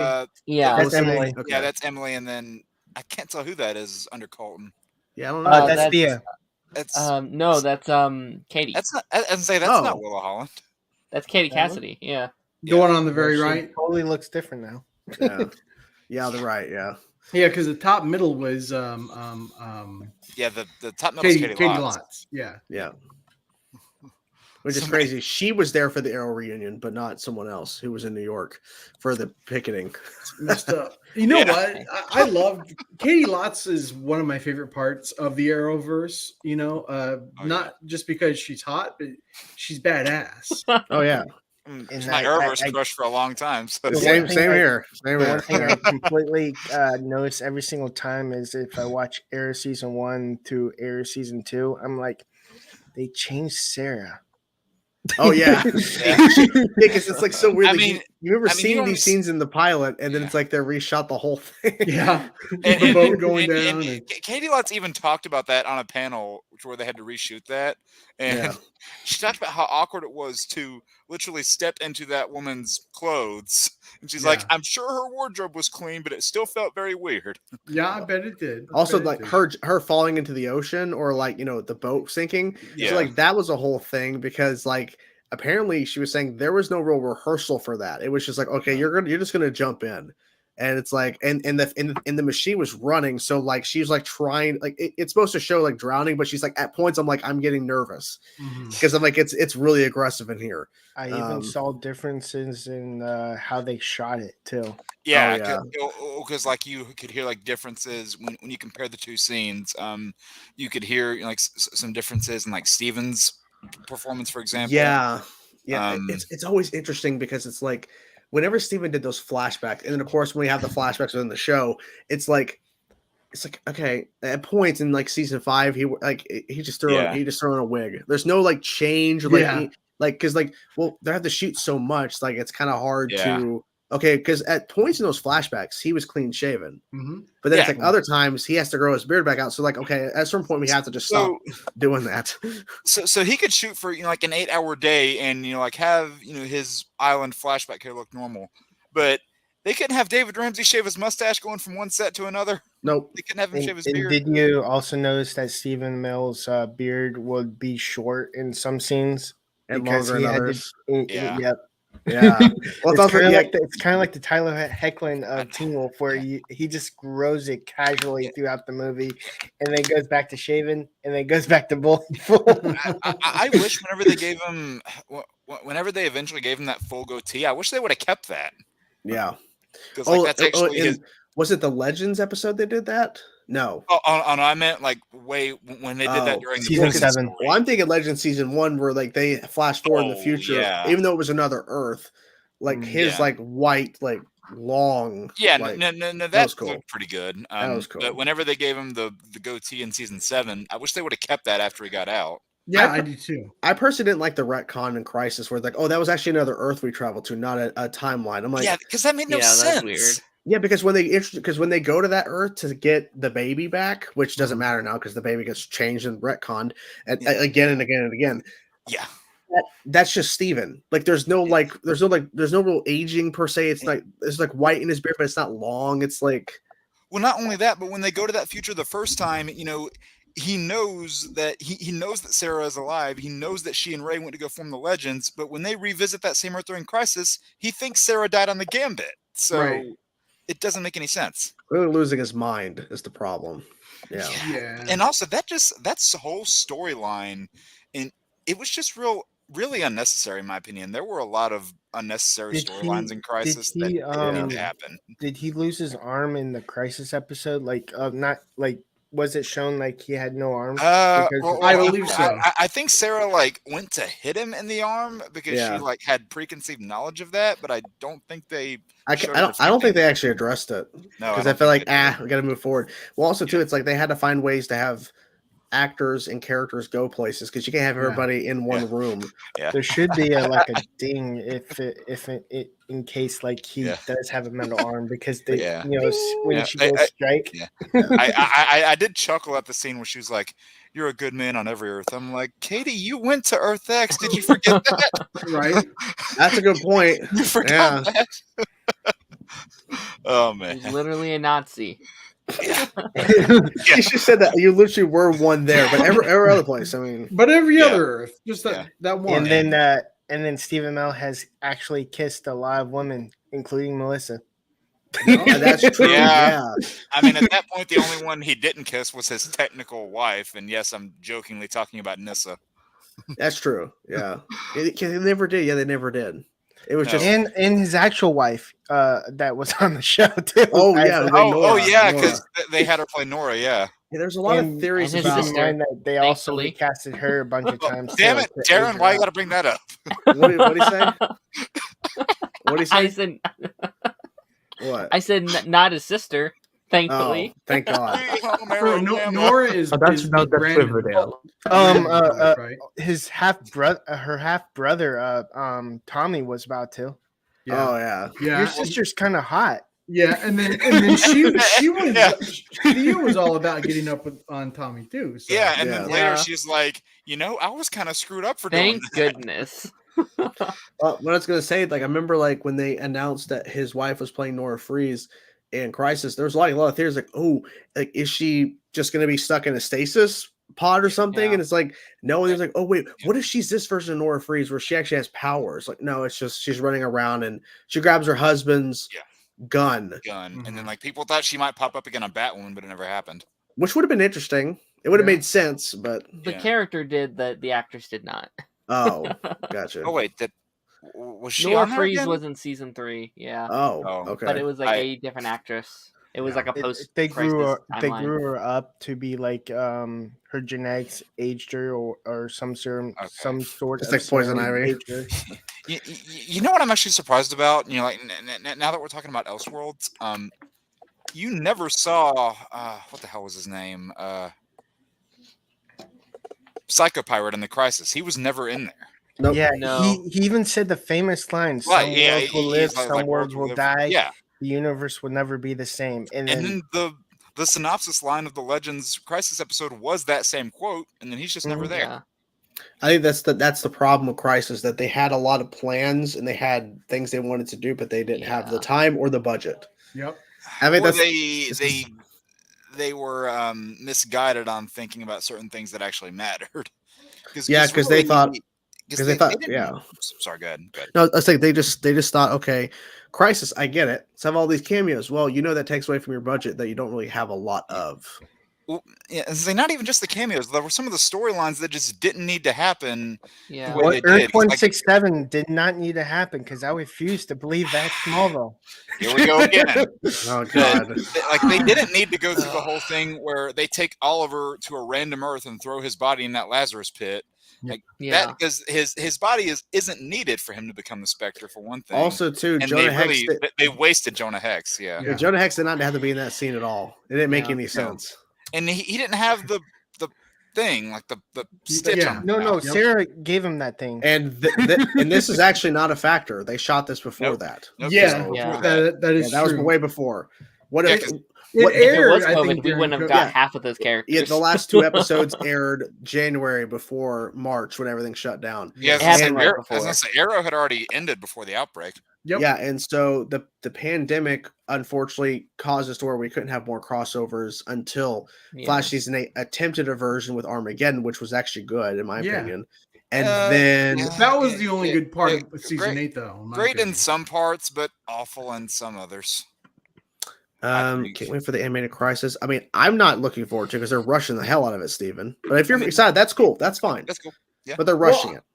They're rushing it. I think if they're going to have Stephen Amell voice that would be great. But the funniest thing would be if they do have any Oliver Queen from the Arrowverse show up, but it ends up being Justin Hartley voicing him. Like, I will fucking kiss the feet of that filmmaking team if they were to be that petty, because it'd be funny. Fuck yes. Well, it'll be because that's what Arrow was gonna be, was a Smallville spinoff. Yeah. No, that was never true. It was originally they pitched it as a spinoff for Justin Hartley, and he didn't want to do it, and so. There was the Metropolis thing they were trying to do with him and Lois, but Arrow was never going to be. It was never supposed to be Arrow the way Arrow became. Yeah, that was never a pitch until Stephen Amell. Which, of course, Robbie Mill, he gets the script and he's like, "This sounds like my cousin, not me." I wonder how it would have been different if Robbie had played it. I cannot imagine that. It would have been like I think Hartley version. He does pretty good, I think, as Ronnie Raymond. They just kept screwing him over. They brought him in to die every time. And and when they were on screen together, Stephen Amell and Robbie Amell, one time. Never spoke. No talk. One time. They just patted on the back. Yeah, man, we did it. Yeah, it's so interesting because like we're packing stuff today, and I got back from my lunch, and her cousin's like, "Yeah, so do you have like a PO box or something?" I'm like, no, because like they saw like they saw like an envelope that had something in it, and I'm like, no. I'm like, well, no, because like I did something for Canographs. Like, oh yeah, Canographs, and then it's like, oh, and it was a signed picture from Stephen Amell that he had gotten signed and sent to me as a gift, and I'm going, this is definitely weird now. This is not the same. Yeah. It's like my current like pinned tweet is still like his like quoted tweet from me, and I'm just like, should I take this down? Like, can I still have this on there? I still like, and the thing is, it's a signed photo of him as Arrow, and so I still cherish that. It's still weird, but it's like it's just a weird thing now. And I feel like if Steven can continue to, well, even though he's still continuing this whole thing of $5 a month to chat with people. Have I shown you guys? Whenever I would like give him. Oh, that's cool. Oh, nice. Yeah, I need to figure out what I want to do with it, but it was a Comic-Con exclusive. Yeah. Actually, let me show you what I got at Comic-Con recently. One second, guys. We have a special guest here. Uh-oh. Oh, well, first of all, we have that special guest. Oh, yes. Donkeys. The specialist of guests. Hi. How's she doing out there? Is she trying to sleep? Yes. Hi. You're tired, aren't you? You're tired. Yeah, smell me. How's things going out there? Pretty much all packed. Pretty much all packed except for what I need to go through? Yep. Wait on you. Always waiting on him. Get it going, man. I know. He's got all day tomorrow. Can you guess who that Hill season 3 is? No. You don't know who that is? Hill season 3, who are you? The Canographs or Andy? There you go. It's funny if Canada just popped in right now. I see the link. I don't know where he is. All right. Well, what time are you guys wanting to go to bed? I don't know. Okay. You just keep me updated. But it's kind of bittersweet, honey. This is it. The last live stream. She's ready to stay with you. Oh, okay. No. Oh, careful. Careful. She's not doing anything. She ends the stream with. That would be. Do you want to run the stream now? She just pushes end stream. I tried to pause it. I'm gonna laugh if she presses end stream. Yeah, she's like, I'm done. It's time for bed. Time for bed. All right. Have fun. Yep. No. I need a kiss. No. I need a kiss. No. Whatever. Anyways. As soon as he looked over, I'm like, I know where that's Kiss going. Cam. Yeah, go gas. Tell me. Kiss me. All right. I do not have cooties. Andy, you are now Canada graphs. Huh? Bye. Wait, I'm what now? I said you were now Canada. Are you guys leaving now? That's who she thought you were. You're gonna lock me in here. I can open the lock's on the side of the door. Her only choices were Cangraphs and Andy. So 50-50 shot. Because she knew that us two would be that petty. So I just like that awkward wave. Turn off the lights. Thank you, honey. Hey, guys, he's shooting a DC movie in his house. Camera and action, no lights. Now Marvel movie. I love that name where it's like Marvel movies, lights, camera, action, DC, camera, action. No, this is not the end of my channel. Can you imagine? I announced it. God, it's like when, what was it last week when we were talking about Lance Riddick and Percy Jackson, and Lance misheard. He was like, "My last outing, what?"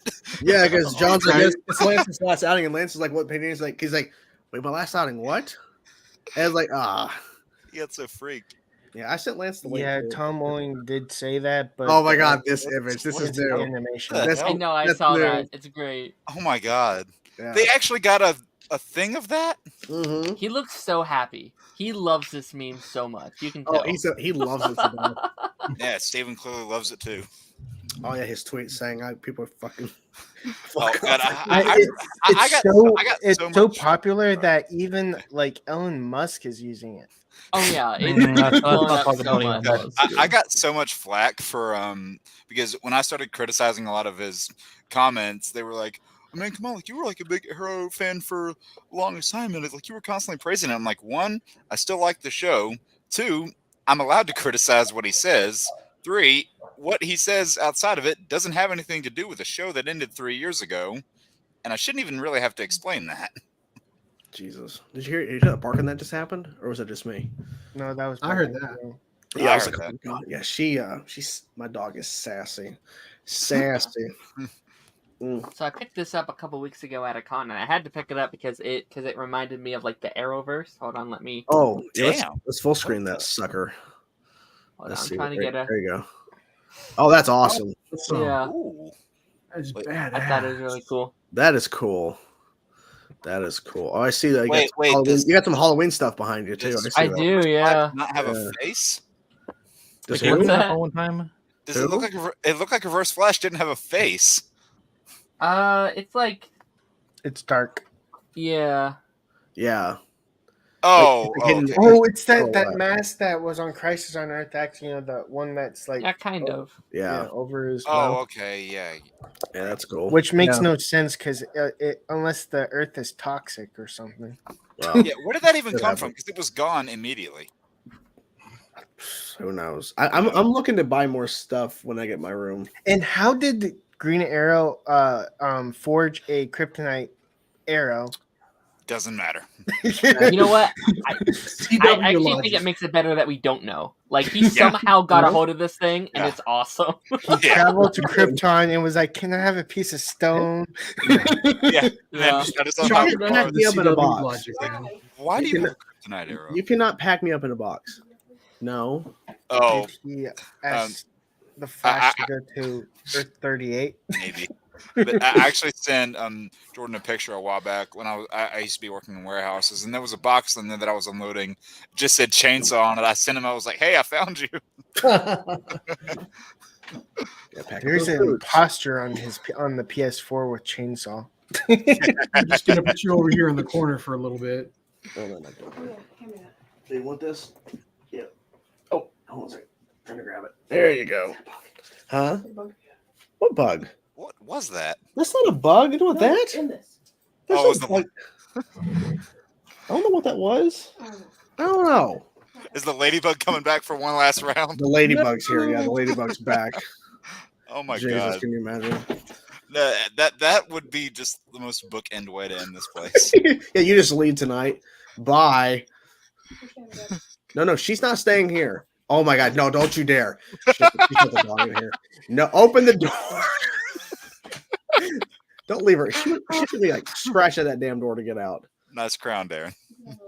Thank you. No deposit back. Yeah, we warranties are invalid if you don't use the product for its intended purpose. Yeah, so we did talk about this. Yes. I need to buy. I do not stink. I swear that. Anyways, yes, we did talk about the James keeping them, even though it doesn't make any sense in terms of John Cena, but whatever. It's really funny that like all they're saying is things we've heard 10 times already, and then like everyone's like, it's brand new news. It was like, no, we knew this like 10 months ago. Like we've known this for so long. Here's the thing: we've been waiting. We don't have any content to watch right now, so the internet needs to play with itself while. It's like genius. Yeah, because they keep backpedaling on stuff they've already heard, and then are starting to question its validity again. And, King Darren, who's running the stream, what is your first proclamation? I'm changing the name to Screwdriver Reacts. I think would be a much cooler name. Wow. We all just gonna have screwdriver drinks. Oh my god. That's funny. Screwdriver Reacts. Well, thank you, King, for the first proclamation. I appreciate that. Thank you. It needs to be done by tomorrow. Be done by tomorrow. Everything needs to be shifted over. Everything. I have to go back and insert an audio clip of me saying, "Hey, everybody, it's Screwdriver Reacts," and it doesn't make any sense. Jigsaw Reacts. So the Harry Potter show, there's no guarantee it's going to do anything. No, not at this point. I mean, it can. They can't do what's already been done before. So it'll probably be made, but it's going to have a lot of people going in with. They're going to hate watch it. It'll get views for people hate watching it. That, or people will be going in with a lot of like question marks about, okay, what are you going to do different?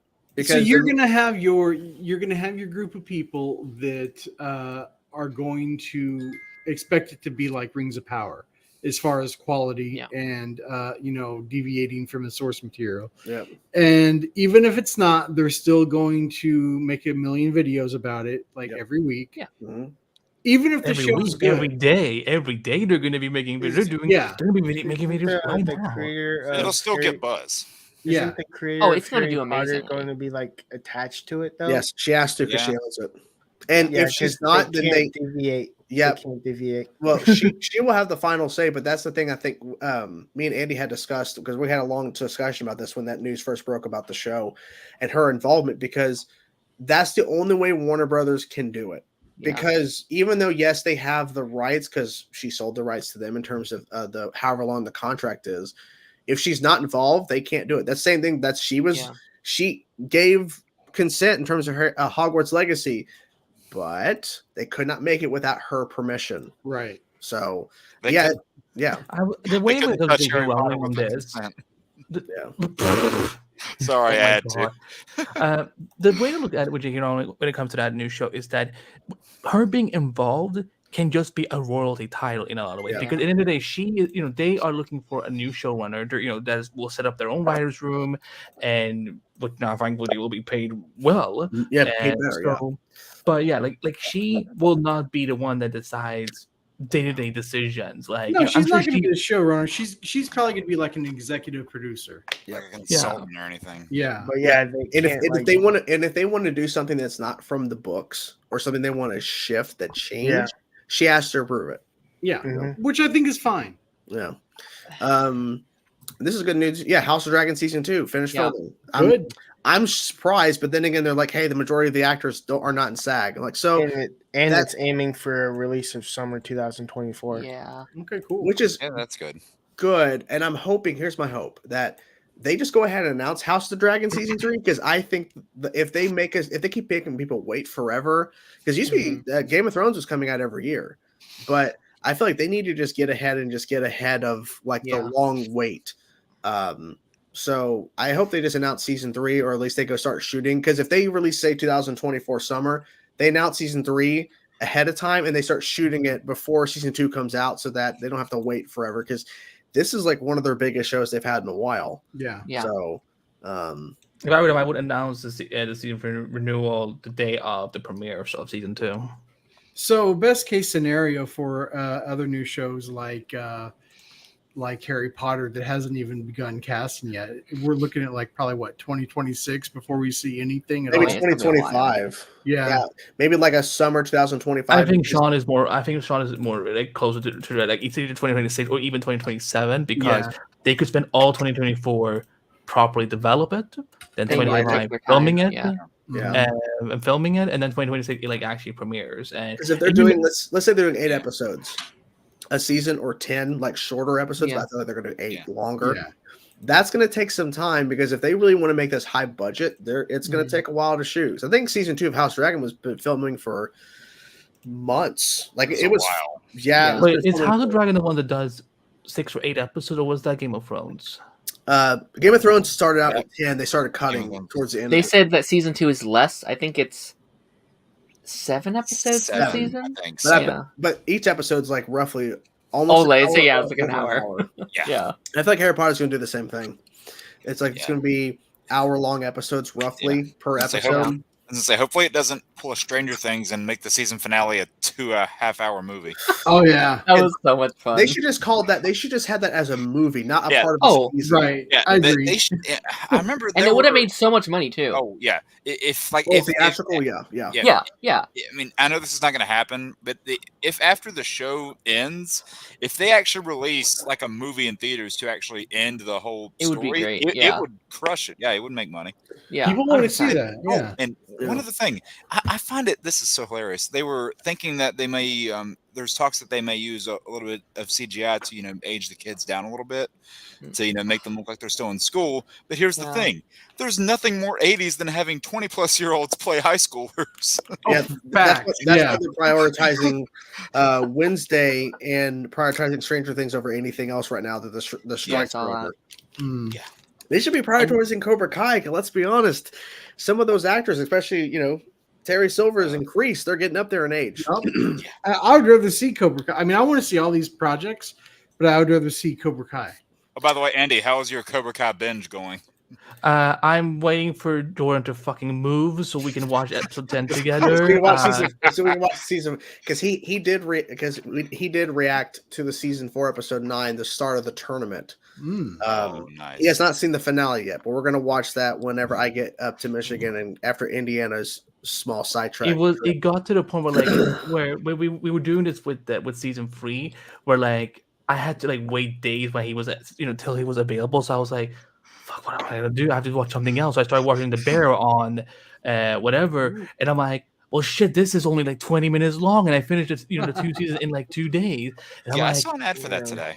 Yeah. And then like a part of me was just like itching. I'm like, fuck, I'm hovering over the Riverdale button right now. Like I called Jordan. I'm like, Jordan, when the fuck can we record? No joke. I could only watch that for about 5 minutes at a time before I would just have to turn it off, and then I wouldn't go back to it for weeks. What's going on now? Just seeing if there's any more boxes. There's no more in here that I can see. There's those 2 totes right there. If you need them. Is there an empty box for you to go in? Yeah, but empty box. But I'm enjoying it. But I really want to see how season 4 ends after how because. Oh yeah, I think I still went in the beginning of the video. Like, Jordan, they haven't really talked about Miguel's injury in a while, and then like now I remember he's like smirking, and then what happens in the end of episode 9? Poor Miguel like just falls down, and I'm like, oh shit, that's why Jordan wanted me to react to this. Yeah, that's why I was like, yeah. Well, should we tell him that Batman appears? Batman appears. No, I was just making. Oh, you're joking! Like what? I was just making up a fake spoiler. I don't know. Were you going to say something or no? Oh yeah. The House of the Dragons is 8 episodes for season 2. Oh, okay. 8. Okay. Darren is killing me right now. So Harry Potter, I don't think we have an episode list or episode list, but each season is supposed to be each book, correct? Yes. Yeah. That's kind of what they're planning on doing. But I mean, I don't know. And the thing is, too, I don't know how. The books get longer as you go. Like Sword of the Phoenix is the longest book, so I get that point. 22 episode season. And imagine how long that last season is going to be. That's true. I mean, I think you're gonna have to stretch a lot of stuff out in those first 2 novels, the first 3, because Goblet of Fire is where it jumped up in page size from Prisoner of Azkaban. Well, it's ironic because Chamber of Secrets is the second shortest book, but they made the longest movie out of that. I really want to read the books, man. You should. I also had to laugh they're with really good. with the tone change in 4, I believe. Yeah. 4 was when it really got dark. I'm in that's when I love that. That's why I was like, oh, shit, it's getting good now. Now this is my Harry Potter. And I'm in the minority here. I know. I actually really like the 6th movie. I was talking about this in your Discord today. Oh, I have a lot of fun with that movie. A lot of people hate that movie. Yeah. Really? Yeah. And whenever I bring that up and say that it's one of my favorites, they're like, "Oh man, have you ever read the books?" I'm like, "Yeah, I fucking own all of them. They're right over there." Yeah, I read them growing up. You know, it's and the first time I've ever heard someone say it. Oh, I'm in the minority, but I like the 6th movie. I'm like, is it like yeah, I'm with you. I like the 6th. Yeah, and it's one of my favorite books too. I'd say like out of the main series, not counting Fantastic Beast, even like. My least favorite is probably, as far as the films, is probably Order of the Phoenix, but I don't dislike it at all. Yeah. Well, also too, like Half-Blood Prince, like it literally delved into Snape's kind of like connection to all of this, even more so, and the fact that it dealt with all the Horcruxes, like all the stuff that, like Voldemort's involved with. Like it really interesting, and of course the ending is like a shock to people. Like, oh, he's gonna stick out there. Like, no, he does not. Yeah. Like, Jake, you know what I think it is, Jake? I think it's that. I think people who probably initially didn't like the 6th film probably would have regretted saying that once they've seen 7 and 8. Because I think 7 and 8 does make 6 better. But like, I mean, I can see if people have issues with the 6th one when it came out. Like, okay, this is what I have to work with. Okay, fine. But like, I'm kind of flabbergasted at the people who are saying that that's the worst one. I'm like, no, it's pretty much Philosopher's Stone. Well, I think one of the good things about it, and I even made this point earlier too today, is that it actually it builds up how much of a threat Voldemort is with that, and it manages to do it without him even being in the movie. Yeah, and it shows how like he affects different characters. Like it shows the effect he has on Harry, Snape, Draco, Dumbledore, as the lingering effect that he has on all of them. And it manages to do that without even being there. I think a lot of the reason people give it crap is because it's the movie that focuses the most on relationships. And I'm like, oh, okay. I mean, I guess I can see that complaint. Sometimes I feel like they're taking a little too far still. But still, these are teenagers that are growing up. That's the thing. That's what I liked about these books and movies is that they were them getting to teenage felt natural. Whereas, you look at something like a CW show where you have these 20-year-olds like behaving like teenagers. Like, I can't believe you. I kept this secret from me. It didn't feel forced. Yeah.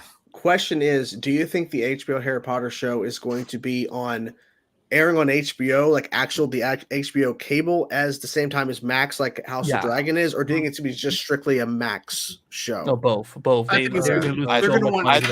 because they even used to rerun all the movies on HBO after they were over. So I could definitely see that because I think that's what helped House of the Dragons premiere, like high numbers, over 10 million viewers, because it was on the cable network too, which meant they had more faith in it. Because imagine if House of the Dragon was just a Max or HBO Max exclusive, like it wasn't going to air on any sort of cable thing.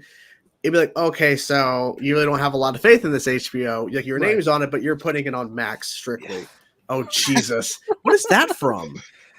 I just searched up your name. Oh my God! Google. So once there was 2 of me, and now there's 2 of him. I think that's from a vacation video years ago. Yeah. It's just called. Hold on. What's eBay? What? Wow, that's a little creepy. I'm on eBay. Wow. Vacation update. It's I think it's like announcing something, or I can't remember.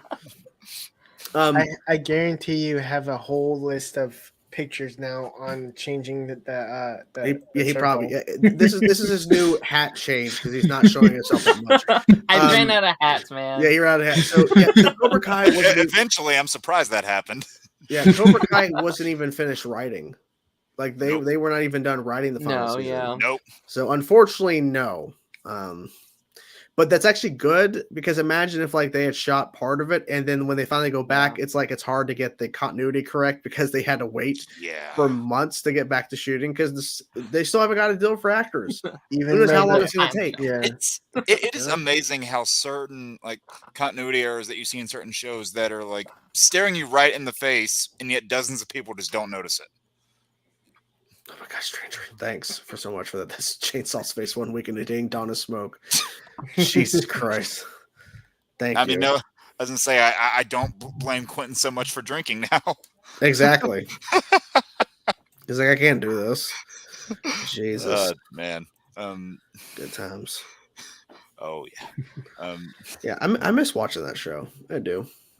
Yeah, I mean, and I think I even went back and saw one of your videos to where towards the end of the Arrowverse, you said you were kind of losing interest in it, and during that same time, I felt that way too because like after the crisis came and went, like slowly as time went on, I started losing that incentive to see what happened every week. Eventually just fell off. Like after the last one I saw live until the last Flash season, like that's when I started seeing them live again. The last one I saw live before that was the Arrow series finale. I still feel like the Arrowverse should have like somehow ended for all shows at the top, like at the end of each season. Like there's one big crossover and then that's the end of the Arrowverse. That would have been great. I would have enjoyed that just more so hard to than do. the continual errors about how doppelgangers exist and how they don't. One gets headaches, one gets dies, and then and then like on another one, two can exist at the same time with no consequence. Yeah. It's kind of crazy because like in a way the Arrowverse is ending with me leaving this house because it ended same year. And the fact that it's like next start moving into your room instead. Yeah. Well, it's like also it's like I've like started and completed shows on the channel just here. Like it's kind of strange. Like and then DCU ended this year too. So. Yeah. And it was Flash by the way, as well. So can we go back to Revive for a second? You know what show they should have made instead? They should have made a show about the Marauders. Like if they I would have liked that. Yeah.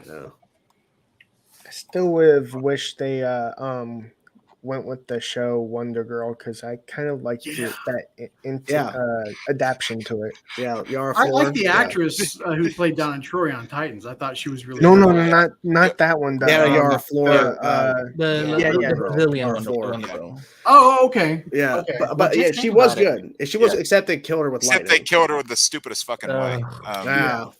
Did you guys read that that leaked script for that canceled Powerpuff Girls show? No, it was. Oh bad. My god! And they brought Donna Troy back, and then struck her again with lightning, and she goes, "That won't work a second time." Oh, and And what doesn't kill you makes you stronger, huh? The thing about Titans that I just find hilarious now with the one, I don't think it was the last episode. It was one of the last ones. Where they like broke up in the multiverse and you saw all those different things where they had a cameo from Grant's Flash, but the $200 million movie couldn't do that. Yeah. Yep. But I mean, I can understand. I never thought that Grant was going to appear in the Flash ever because Grant was done. He was done. Well, I thought he had to film anything. They had 9 years of footage. Well, sure, but let's have weird CGI with Christopher Reeve and I feel that if anybody from the Flash legacy would have made an appearance, it should have been John Wesley Shipp in his OG costume. Yeah. Instead of just getting a random editor to play Jay Garrick instead. Right. They clearly did the scene of Armageddon with Titans. Where he runs with the gold boots, and I'm like, so does that mean that Titans literally is the same time frame as Armageddon? Because you're using the scene that's very noticeable to us. So I'm like, who even knows? Yeah, who even knows? You know what? Smile and wave. Yeah, pretty much. Yeah, it really got convoluted because Stargirl was on the same Earth originally, and then Stargirl moved to the CW and was never on the Earth with Earth Prime with the Flash, and no, she was on with Earth too. She was always on Earth too. Well, Crisis literally shows you a scene. Well, okay. Yeah, and well, it was that same. Was it that same Jay Garrick that just went from one Earth to another, or was it a different one entirely? Oh, don't start this again. They've explained it as it was the same one. I want to smack that guy in the face for like dragging me on. Like, why didn't you ask Jeff Johns? Is it one? Like, because I literally asked John with the ship a year before that, and he said it was the same. Yeah. People on the internet, idiot. Could you imagine that idiots actually exist? Oh God. Interact with them every damn day. But yeah, I would have loved to see John Wesley Shipp in his 1990s suit again. Jordan, is there anything you're looking for with that 1,000-yard stare? I'm just. Then what are you looking for? I'm just. It's just. It's just a lot hidden. It's like. I hear you, man. But you want to cry? No, I mean I don't know. It's fucking weird, dude. It is just weird. Just in my room like this, and it's just weird. Well, do you know what the exciting part is though about moving? A long time. What's the exciting part, Andy? So like once you empty everything, that's when you can like check all the corners, see like, oh, are any lost items finally here now that I lost years ago? Well, that's funny because she like so Shelby. So we had a cabinet or like a dresser drawer, and we had a dresser, and we finally moved it, and this watch that she'd lost like I think over a year ago or two was behind the dresser. Huh. And it's like I was like, there it is. And she was I don't remember her complaining about it, but her mom's like, I remember that. Like she was complaining about she couldn't find this watch. And I'm like, this thing like that, like because there's stuff on the floor. I'm like, I don't even know what that is. And he's changed it again. Mm-hmm. And he's changed it again. Oh, Darren. Oh Jesus Christ! That Ben shot. That's crazy. So drugged up. That's weird. I mean, Eric, that looks like Ben. If he got if he got Bully McGuire, that's what he looked like. That's Eric, you are right because like I've done a lot of content here. This is my first like home that I lived in by myself for a time before she moved in. Yeah, it's strange because like I used to have my video set up right over there next to the front door or to the door of the bedroom. And that's where it was because I had my bed against this wall originally in the back corner. But then once we got the bigger bed, we had to rearrange and put my stuff out there in the living room. So that's why all my stuff was out there. So there was no room. You compromised? Had to. Well, there's no room, and I had to have my stuff somewhere. Mm-hmm. So, do you So I'm just gonna ask this: did you have like nice neighbors around that place? It's all family. From my stepdad's side of the family, yeah. But I mean, that was one of the things that she wanted to change because we're literally smack dab in the middle of all these family members, and it's not like they're not nice. It's just we don't have a lot of yard or land, and we'd have to pay so much money to tear this house down to put something here. Jeez. It's cost effective because I've said this before, but like if we wanted a house, say like 3 or 4 bedrooms, 2 bath. Some sort of yard, but we'll be surrounded by neighbors because there's no house out here that's far away from neighbors or at least somewhat distance away. So you're not bombarded by neighbors. You're paying $500,000, maybe more. Wow. But you go up to Michigan where she's from. She has found houses that have 4 bedroom, 2 bath, maybe a basement, maybe not. That is not surrounded by any neighbors. There may be farmland nearby or in that area, but it's literally your house and maybe some down the road there's another house. You have a lot of land and it's 220,000, maybe less than 200,000, and you're like, yeah, it's gonna be shitty fucking winters, but my god, like we can actually have it. It's gonna be quiet. And so you were kind of living like Everybody Loves Raymond, with your parents. Right, yeah, basically, because my mom and stepdad are behind us, like over there, and Mom didn't take it well when we told her what was happening. But the thing is, what are we supposed to do? Because there's nowhere for us to stay if we have to put a house here. It's going to take how long? And the thing is, a lot of apartment complexes around here, which is a lot of them, which is making it even more difficult to get around because the traffic is insane. It's getting worse. They require like a year sign up, and you got to pay almost $2,000 if you want a nice apartment a month. Mm-hmm. No. Yeah, I mean this apartment that I'm in now, I mean it's not like, yeah. it's not like a palace, but it does the job. If we wanted a 1-bedroom with like a little living area and a kitchen, that's like $1,000, $200, $300, $400, $500 a month. It's like, no. And the thing is, you have to pay more when you have a dog, which unfortunately, at least I say unfortunately because I'm not a dog person, but no, she is. I've accepted Lucy, but I'm just not a dog person. We'd have to pay more. They require more money. So it's stupid. So it would not be financially feasible. And the fact is, too, I've said this before, I was working in the same place my mom was, and she got fired my last day that I was leaving. I would have gotten fired if I wasn't quitting. Right. I would have lost the job anyways. So there's nothing really to keep me here anymore. I will say that you kind of like went above beyond moving away from the parents to another state. What I did, I just went 2 cities over. Oh, nice. Yeah, well, yeah, her family is all up there, but the thing is, like, that was like when we have kids down the road, and I have to keep saying this, not now, but when that happens, we're gonna need the help. And the thing is that if we move to a state with no family, we're fucked. We have no help. We have nobody. And like I said, costing of living up there is cheaper. It's way easier, and she already has a job. She already has something up there. I just got to find something for me. It's gonna be difficult, but whatever, the thing is, I have to do it, because if I don't do this move, then what was the purpose of her moving down here in 2018 to be with me? She left everything to be with me. But once we're actually going to make a family, we're going to start that at some point. We can't do it here in the small house. We have no place to put anybody else. We barely have room for the dog and all of her toys and everything, let alone putting a person in here. So you're going back to where she's originally from? God. Yeah, and we're gonna be staying in her mom's for a bit because we have to get a house loan. And so once I get my job, we're gonna apply for that loan. There's houses readily available. There's actually a house that's actually not that far from her mom's that recently is gonna go up for sale soon. So that may be an option. But the thing is, it's actually far enough away and by itself that it's not bombarded by, even though it's family. Gotcha. Like, we're not surrounded, because literally at any point, if we're walking around, because we have a neighbor who doesn't keep her dogs on a leash, and she just follows them around wherever they go. So she could be walking in the backyard with them dogs, and she has.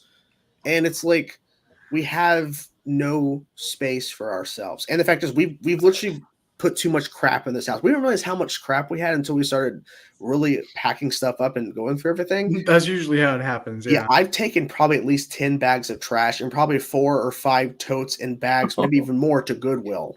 Yeah. Because we have so much crap that we don't need. Mm-hmm. And since I'm single, I kind of like have to like the only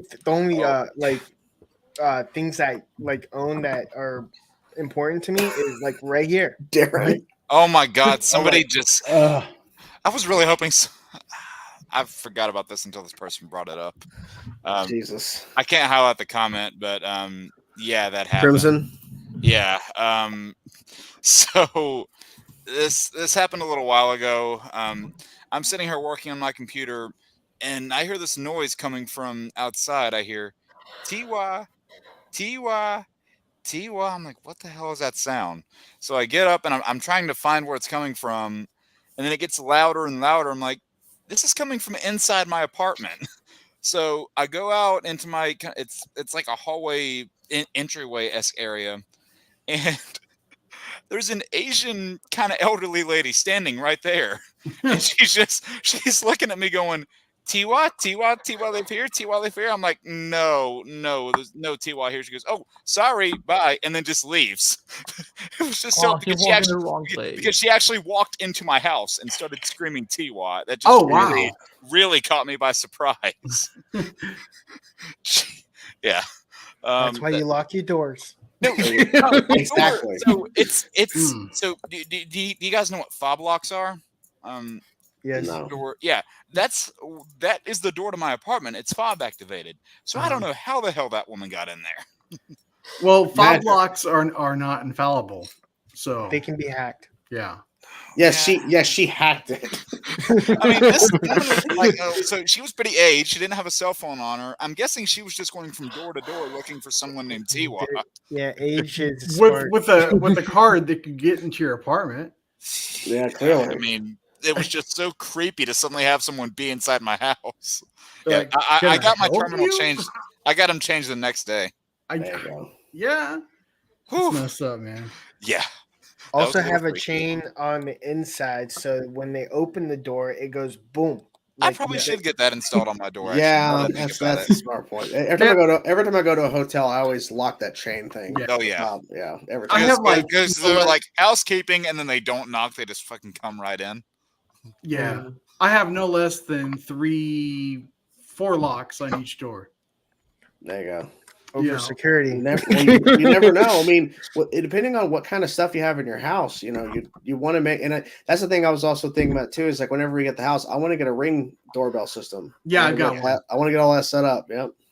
Yeah. Because I mean, I'm not gonna sit there and put my life on a loan for 20, 30 years and not protect, even though we're going to be in the middle of fucking nowhere. Realistically, there's no one going to be fucking care. No, because that's a lot of money. And God, that fucking mouse. Jesus Christ, Aaron. Wait, is that a mouse? I didn't know what that was. You guys want to hear? Is that the rat from Endgame? Okay. What did I say, Sean? You guys want to hear an interesting Ring story that happened last month? Yeah. All right. So I had been talking to a woman for about a month, and everything was going cool. I've got Ring cameras in the front and the back, and we were going to get together like in a public place. I did not give her any of my personal information. One day I wasn't home, and she came up to the door and caught it on Ring video, so she knew where I lived. And then when I confronted her about it, she's like, I wasn't at your house. And I sent her the Ring video of her at my door, and she's like, that's not me. Oh, Jesus. Oh, my God. And all the episode of Catfish starts right now here on MTV. Catfish. Yeah, that's my favorite. Whenever you catch them right in the act, and they're like, that's not me. It's like my twin. Yeah. Yeah. So Eric Singh had his brother and his brother's girlfriend moved out, and they got a 13 by 29 Home Depot shed house. It didn't work on it. And they pay $600 a month and internet. Thing is, man, I get that point if like that's like their kind of style, but it's like with me doing my YouTube stuff and me just in general, like, because see, the thing is, not to get too deep into the thing, me and Shelby, we have had disagreements, and typical thing with relationships, you get into arguments, fights. We have nowhere to fucking go, right? So we can't really get get away. A cool off place. Yep. Yeah. So the thing is with my room, which this is going to be at her mom's place. Her mom has a spare room I'm going to be doing my YouTube stuff in. So that's going to be like kind of a test to see, okay, like Shelby doesn't have to come in here into the bedroom while I'm out there at my desk filming, or when I come in here to do this, like she has to be out there and be quiet, or she's out on the couch, just be quiet because I'm in the living room filming. Because there's times where I was filming ahead for like X-Men Evolution for this upcoming week and everything, or like Ahsoka, she was out on the couch for a couple episodes. She has to be dead quiet because the mic will pick it up. But with me in my own room, she doesn't have to worry about that. Yep. Like I'm out of the way. So that's something I think is going to help in general, because I don't plan on stopping this. Like I plan on continuing to make content for as long as I can. And even she said, even when we start having kids, you can still do it. It just won't be as frequent, but you can, I'm not going to tell you to stop, but like, I want to keep going to at least until 100,000 subs. I want to get that plaque. I want to say, here's my recognition for all the hard work I did and all the dedication and time. I have this plaque with my name on it. I mean, Lance has 4 daughters. You gotta manage to do one. Yeah, Lance. Lance fucking pushes through and does that shit. Yeah, I've been telling you, Jordan. You got to watch The Boys. That's how you'll get. Gotta watch The Boys. Well, the thing is, I started to notice I've been uploading shorts, like old shorts from TikTok that are under a minute, because I have to do over a minute for the creativity stuff now. But I've gone to old TikToks and re-uploading them to YouTube that I didn't before, and they've been helping with views and new subscribers. So that may be a route that I start uploading more shorts, because I don't care how I get there. I just need to fucking get there. Because the more subscribers I have, that's just going to help with my content down the road, because it's going to get to more people faster and push it out to the search engine. 100K says it's going to be within a couple of years, so I don't think so. If I start, Ben 10's been helping, I'll say that, and Metallica helped with the new album this year, so that helped too. But yeah. Oh, also, I know it's random off cop, Jake. So after my 2 Metallica shows in November, I might do a Metallica stream. So. Oh, okay. So, yeah. Nice. Be interested to pop into that one. No, of course. No. Do you think Thrawn will win? No. Well, no. In my prediction, in the finale, he will, but not overall. But in the finale, he will. So yes. I forget. Where are the 2 shows happening this year? December. No. I mean, like, where are they happening? What happened? Oh, no, November. Sorry, November. In Detroit, Michigan. Oh. Detroit. Okay, they're both in there. Yeah, both back to back. Bye, Sean. Wish you would have said bye, but thanks for being here. He said in the private chat. Yeah, I see. Yeah, I wish you would have said bye, but it's all good. Peace out, Sean. Thanks for being here, man. But yeah. So being in Detroit. Yeah, no, I get dogs. Like they got to go when they got to go. Yes, my dog does too. Yes. Yeah. But yeah, so Detroit on a Friday and a Sunday. So nice. And the thing is, I came up with a video idea of having like my dream Metallica set list of like a 2-night thing, which would never happen, but I have that as a video idea. So that'd be kind of cool. Yeah, to do. I'm actually considering. I mean, I've never made a Metallica video on my channel, but go for it. I mean, since they're like one of my favorite bands, I'm considering putting like a top 10 Metallica songs of all time on there. I'm considering doing that. Darren, what the actual fuck? Jesus Christ! What is that? What is that? That's the sister from Cinderella Mermaid. Yeah. Oh, Cinderella. Little Mermaid. Oh. Cinderella. Well, Cinderella. Yeah, that's what I thought. Yeah. Cinderella. Oh gosh. That's hilarious. Yeah, like so I might start doing some more gaming videos on my channel too. So we'll see about that. I've been really enjoying playing the Alien Force game. Yeah, so I've been trying to find a translation of You're playing the first one, right? Yes, Vilgax Attacks, I have it downloaded. I found it. I've been trying to find a translation of that Spider-Man 2 promo because I still can't figure out what it says. Oh, the new promo, yeah. Yeah. I'm gonna try to find because I know that there was 2 Batman games that they made for PS2 that I want to play. Which ones? I might have them. What was it called? Rise of Senzu. Yeah, Rise of rock that game. And then was Vengeance the other one? Batman Vengeance. I think yeah. Yeah, I've got that one too. That one is essentially like based off of New Adventures. And and they're both Kevin Conroy in them. That's why specifically I wanted to play those two because Kevin. I know there's a GameCube game that like everyone crapped on that came out. Oh yeah, Batman Dark Tomorrow. It's crap. It's terrible. Well, I thought it was called something else. What's it called? Dark Tomorrow. If you're thinking of one that everybody crapped on, it was probably that one. It was a game. I don't know if it was a GameCube exclusive, but it was something. It was GameCube and Xbox. Let's see. I don't think it got ported to PS2, but Dark Tomorrow is terrible. Batman like that bad Aquaman game I showed you, it's about as bad as that.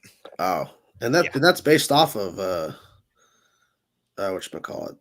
Justice League, yeah. Yeah, the Justice League, yeah.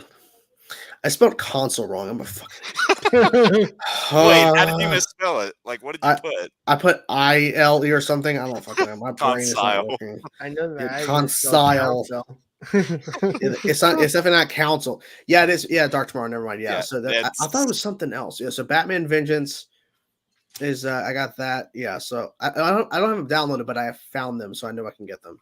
Wait, they had the Batman game? Yeah. Yeah. They made a game for that. Mm-hmm. Yeah. See, I'm old school. I have all that stuff on physical copies down there. Nice. Yeah, because I have a PS2 emulator. I looked into there is a PS3 emulator, and I'm thinking because I've not actually played those Spider-Man games that everyone. Oh, you gotta fucking do that. Like Shattered Dimensions, Edge of Time. Yeah, I feel like those would probably be pretty good videos too to cover those kind of games because I've never played them. Yeah, I still think that the PlayStation should upgrade their Panther King boo. Been a while since I've seen him around. Yeah, boo. So I like how you came back just to boo. So the one that you're using is it the PC SX2 emulator? Yes. Okay, yeah. That one's ran pretty good from what I've done in the past. For GameCube emulations, I'll use things like Dolphin. That tends to work pretty well. And then I get all my ROMs from work. I get all my ROMs from Vim's Lair.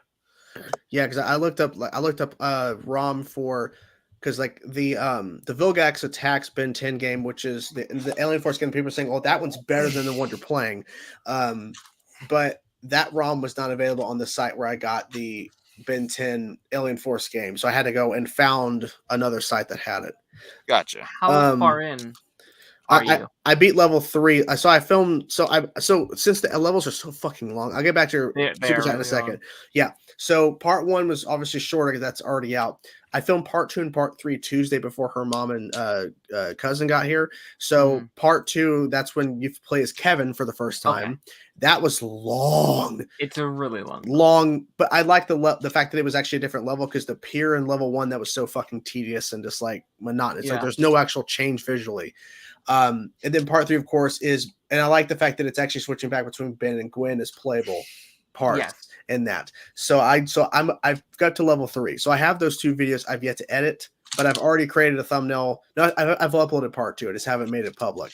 But yeah, so I got ahead a little bit on that. So when I get to Michigan, I might, since I know I won't have a job by then when I get up there, that I'll probably spend my days filming content like gaming stuff that I can get ahead on and maybe just a X-Men Evolution Ben 10 stuff because I haven't started Ultimate Alien yet. But I will start that maybe next week.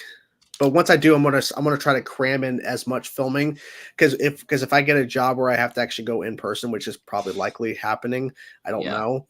I want to get ahead as much content as possible in terms of like my weekly stuff or gaming, so that those are the 2 games. The ROMs are there. I just gotta download them. So. I'm physical media over here. I got there are a lot. There are so many, and I own most of them. Yeah. So hot take here. Or maybe not hot take. My favorite Spider-Man game is actually not the PS4 one. It's actually this one here. Oh, that's another ROM. That's good, right? That's a good game. Yeah, it's an awesome game. Okay, yeah. So that's a ROM that I can actually download for PS2 because I think that'd be kind of cool because people they're calling it Chainsaw Plays, like that's their name for it. Chainsaw Plays. Now I'm gonna go ahead and say this. So there's a thing that's infamous with this game. So they have Human Torch in there as like a quote unquote side mission. Yeah, but there are these races that you have against him. Those things are probably some of the biggest rage inducers I've ever seen in video games. We have a special guest. Ladies and gentlemen. Oh my god. Hey man. It's Cicada 1.0. Spoiler graphs. Hey, what's up, Cicada? How you doing, Cicada? How you doing? So Hello. So when the ghost popped in earlier, she didn't see Andy because his camera's on, and she was like, "That's either Andy or it's Canada Grabs." Yeah, I'll text her now. Canada Grabs is here if you want to come say hi. How's everyone? I literally woke up, saw the time, and like, I better get in here. See, now he's 2 hours late. Blambast him now. Yes, yeah, exactly. So real fast on the super chat, I keep trying to pull up, but what if Wynn's leaving the Ahsoka crew behind on Purity and Hera? That's probably. I mean, you're probably right because she is screwed. We'll see. Because we still have a whole episode, so who knows what's going to happen in that time frame. Oh my god! Holy shit, Cicada! So crazy. Daddy likes the moves. Oh my god. Could you imagine if they would have picked? I wouldn't have put this past them. If they would have picked one of those final season filler episodes to focus on Cicada. Oh my god, Jesus Christ! Maybe if we'd got like 16 episodes, they could have done that. Well, apparently, one of the things that they had to cut short, because the episode reduction is, we have to find out, hey, like who hacked Chesker's computer? It's like, I refuse to believe that anybody except Eric Wallace gave a shit about that. I think Canada was one who did it. he was trying to go that step beyond where instead of like getting photos of them on set, he was trying to get them photos through like their cameras on their computers while they're working. So he was trying to like go that extra step and like let's write that into the story. That's why Brandon was griping about me on his Twitch. That's what it was. Yeah, that's what it was. Yeah. I got name dropped by Brandon too. There you go. Yeah. He's done it to me at least twice. Yes, and once I told you both times too. Yeah, once. Well, one time was when I was in the stream personally. Like, I was there. I made a post in his stream. He saw my name. He's like, "Oh, hey, it's you. I've got a bone to pick with you." And I'm like, "Oh, cool." I told him, I'm like, if you want to take it personal or publicly or privately, that's fine. Like, just message me if you want to. And he never followed up on it. I mean, good introduction. Didn't see it. Yeah. This guy said I was hilarious on Twitter at one point, so I felt honored. And honestly, too, and honestly, what's really funny, I want to point this out too. His SAG after it looks like it's Photoshop. It's not, but it looks like it's Photoshop. No, it doesn't actually look real. It doesn't look real, but it is. Wait, what the hell is that? Oh, is that is that Hartley Sawyer? I can't see that picture. He was waiting for Canada to jump in to do this. What the hell is going on there? Wait, what's the joke? I don't get it. Kenan Lonsdale is. It's his picture. Yeah. Oh, it's your picture, Canada. Oh, that's Kenan Lonsdale in the suit? Yes. Yeah. Oh, yeah, because season 4.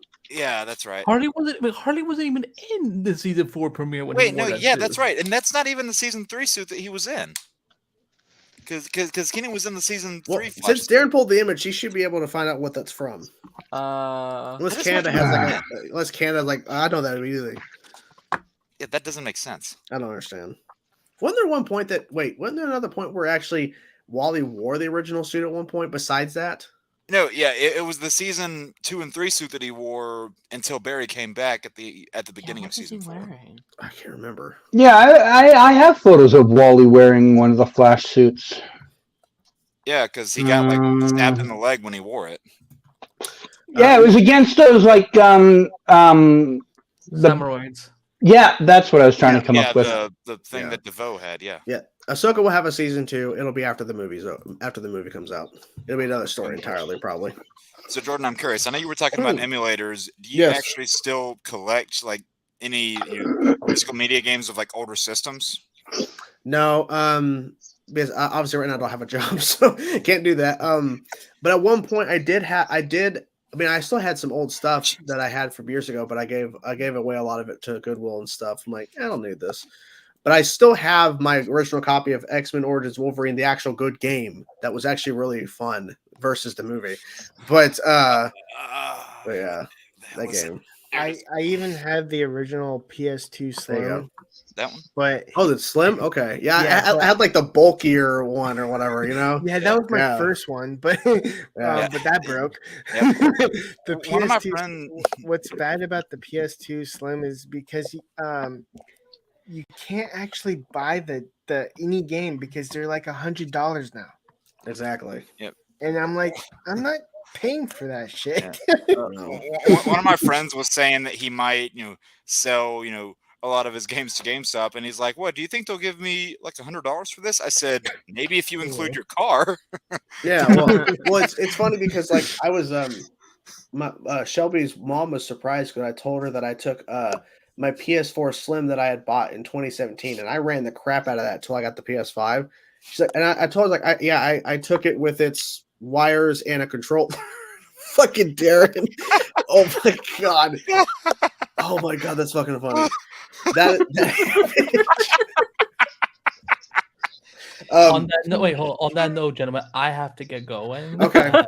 Actually, I get here and you decide to leave. That's exactly what happened. Because I fucking hate white people. But yes. Jordan, listen to me. As someone who moved from his own home a few years ago, listen, enjoy these next 48 hours. Yeah. Cry when you need to cry.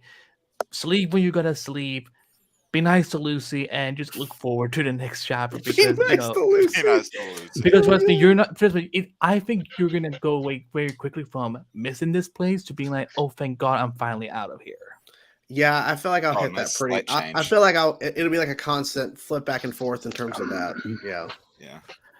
But to all the people, 5 minutes. Just wait till he has to shovel 3 feet of snow, then he'll miss the place. Yeah. Yeah. See you, Andy. Thanks for hanging out. Bye, Andy. Bye. Oh. Bye. I stand with my feet down. Jesus Christ. It's back to me. Thank goodness we got rid of him, right? Yeah, thank God. Who the hell was that? What was it? Doing this. I had to throw this in here. Yeah, but what I was saying was, so that PS4, I actually with the controller, I took it to Goodwill. Because GameStop would have paid me shit for it. Oh my God! There you go, Darren. There you are. Really? You use my Facebook page? Why is it green? He's Green Lantern, don't you know? But yeah, chew on that, David Ramsey. But she was like, you should have, you should like sold that up in Michigan or whatever. It's like, yeah, but like I don't know how much longer it's gonna run because it like the fan was already running pretty loud before I got the PS5, and I'm like, I don't know how much longer that PS4 is gonna last. Plus, let a kid get it for really cheap and let him have fun with it because. Me trying to sell it for a higher price when it could break at any moment. It's like I don't know. Some kid play it, whatever. So this was the one you were talking about, right? Yes, that's one of them. Yeah, yes. yeah. This is really good. Okay. I was. I'm probably gonna try to play one thing at a time. I don't know. I might start playing multiple things just to kind of get stuff filmed. Nice. But yeah. I hear an echo from somebody. I can't tell who it is right now. Okay, let's mute our mics one at a time. I'll go first. Hello? Was it? It wasn't 3W now. Okay, Joy. Let's see. Mute yourself. Hello? Hello? It's Darren. Yep, it's Darren. It's Darren. Yeah, it's you. Yeah, I think it's Darren. It's me. What's that song? I was hoping someone wouldn't do that. No, is that a Taylor Swift song? Is that what it is? I don't know who sings it. All I know is that fucking. Who knows Taylor Swift songs? Come on. Oh, nobody. No one's ever heard of her. Hey, check these out. I'm going even. Classic Harry Potter. Damn. Yeah, I've actually got all 8 games. Oh, he left. Bye. Oh, what? I think he left to come back to see what I don't know. Yeah. Oh my God, dude. Wait, what's that one on the right? Is that Prisoner of Azkaban? This is Sorcerer's Stone. The one in the middle is Chamber of Secrets. That's Prisoner of Azkaban. I remember playing. This game is hard as shit. I remember playing Sorcerer's Stone on the PS1. Yeah. I remember that. This one's a lot more broken, which is ironic because it came later. That's weird. So you remember how they had the Spider-Man 3 movie game, how they had PS2, and then they had the PS3 version, which was just a complete broken mess? Yeah. Well, that happened with Harry Potter, too. PS1 version, it was fun. It was novel. The PS2 version is almost impossible to play. Jesus. So, did you see the news about David Zaslav and Iger walking out of the WGA meeting? Oh, yeah, where they were like, they were actually getting annoyed. Yeah. Yeah, they're like, we're at the 10-yard line. You don't cave. And I'm like, let me do another football reference. You fumbled at the goal, the touchdown. You clearly do not know the epic highs and lows. Come on, if there was any place for me to insert that, it was there. Well, it's also funny too because like they're like sitting there going, like we're not giving anything. Like they gave up a lot of stuff they didn't want to. Darren, stop. Darren, no. Oh my God. No joke. I'm just looking through this box right now, seeing if you have ROMs of these things, and if not, I'm recommending them to you. Well, I don't have a lot of ROMs anyways, but yes, give me recommendations for stuff that may be good for the channel to play. Well, there is a Batman Begins movie game. I don't know if you have the ROM for it. No, I don't have a lot of ROMs. Like, let me look. Let me see what ROMs do I actually have. It's very tiny. So I have Avatar: The Last Airbender, The Burning Earth, Vilgax Attacks, Alien Force, Protector of Earth, Family Guy, the video game, and Scooby-Doo: Night of 100 Frights. That's all I have. Oh, so this one I'll show you right here. This is my favorite PS2 game. Period. Yeah, I have all those 3 on PS4 or PS5, whatever. Yeah, I had downloads. Yeah, these are awesome. These two also. Returns the X-Men games. Oh my God, the X-Men games. X-Men Legends games. Wow. Yep. 1 and 2. Oh shit! Okay, I gotta write this down. Hold on a second. I forgot about the X-Men games. Oh my fucking God! Those were the precursors to the Ultimate Alliance ones.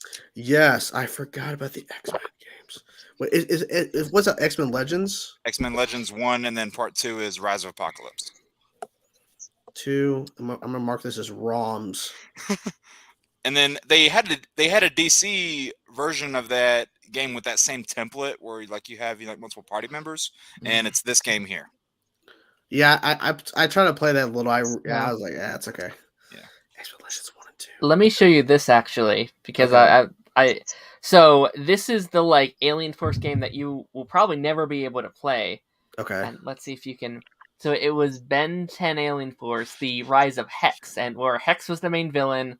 Yeah. And really, you can only play as like Lodestar, which is like a weird choice out of all the aliens to have a game centered around him. But it was only, you could only get it from the like Wii store all the way back in like 2007, and then like when that shut down, no one could get it like ever again. Oh, wow. Yeah. So I'm actually happy I still have that like Wii. Like I can say I at least own the game still. There is a Wii emulator, but yeah, you can emulate some stuff through the Wii with Dolphin, but it's a little unreliable. Yeah. Yeah, that's the thing with emulation. You just never know. Yeah, because I looked up. There's other like Ben 10 like mobile games or like Flash games they made or something. It's like some of them were actually really good. Like the one that they made for Omniverse. There was one. It's actually like one of my favorite games out of like all of them. It was like weirdly good. Like you had like 40 aliens to like choose from. Like there was like a lot of options. Like it was amazing. That's crazy. Yeah. So here is another weird one. And the only reason I thought about this just now, you might have heard of this game. I know it has Hugh Jackman on the picture. Yeah. It's not actually Hugh Jackman voicing Wolverine. Believe it or not, in this game, Mark Hamill is Wolverine. Is it good? The game good? I think it's honestly an underrated game. A lot of people dunked on it back then, but I mean, I think next to the X-Men Origins game, I think this is the next best one that's just Wolverine. And granted, I know there's not much competition outside of that, but I still think it was pretty fun. Along with this absolute gem right here. This is a blast. The Incredible Hulk. It's Hulk Ultimate Destruction. The movie tie-in Hulk game was hot garbage, but as was every I played that back in the day. Yeah, and then every Iron Man movie tie-in game was horrible. I think I played Ultimate Destruction on GameCube. Yeah. It's so weird. Like every MCU game that they made from Phase 1 projects, the only one that wasn't complete dog shit was Captain America. I mean, it was okay at best, but like Iron Man, all those were bad. Hulk was bad. Thor was bad. They even made a game based off the Green Lantern movie. Cannon, did you ever play games back in the day, or do you play games now, or no? Not really. I mean, when I was a kid, we had arcades. Hey, I do remember a friend of mine who lived across the street when I was like super young, like 5, 6 age, had the original like Atari. So I remember playing that a bit, but all the other systems since then, I had a PS1 at some point, but it was by then they were already on like PS3s. Okay, PS1 over there. And that was like it as far as like my video gaming like existence. Gotcha. Yeah, I grew up. I remember getting my Nintendo 64 on Christmas. I only had one game for like a month and a half, and it was Mario Kart. Which, of course, that's like the game to have at the time, but it's like it's all I had.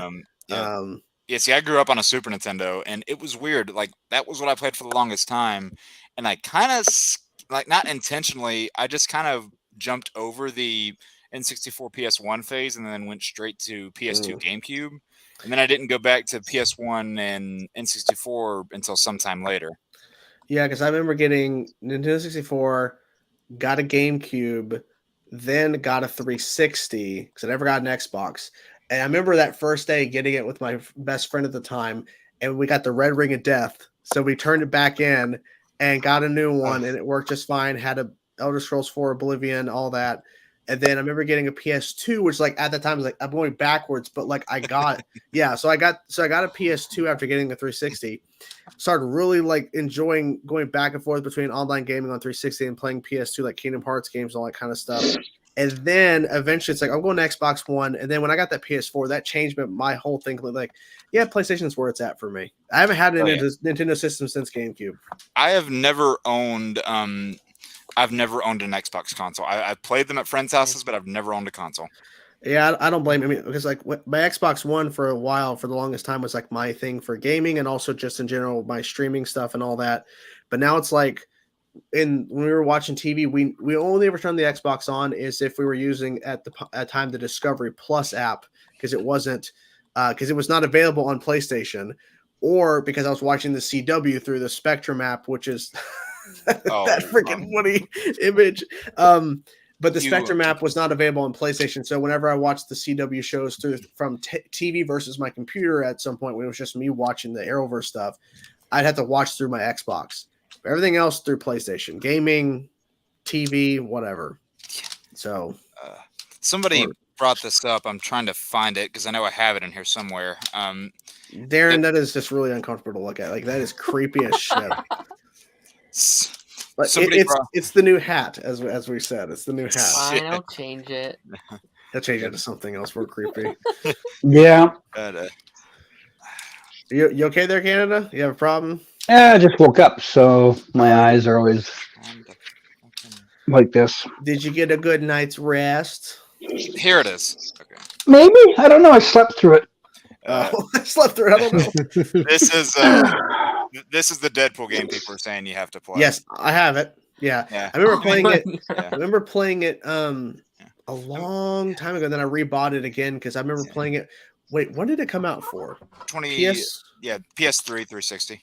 There's also a revised version of on the PS4, but I think I played the 360 version back when it first came out or soon after, but then the PS4 version is hard to come by. Like I bought it through a version of eBay called Macari.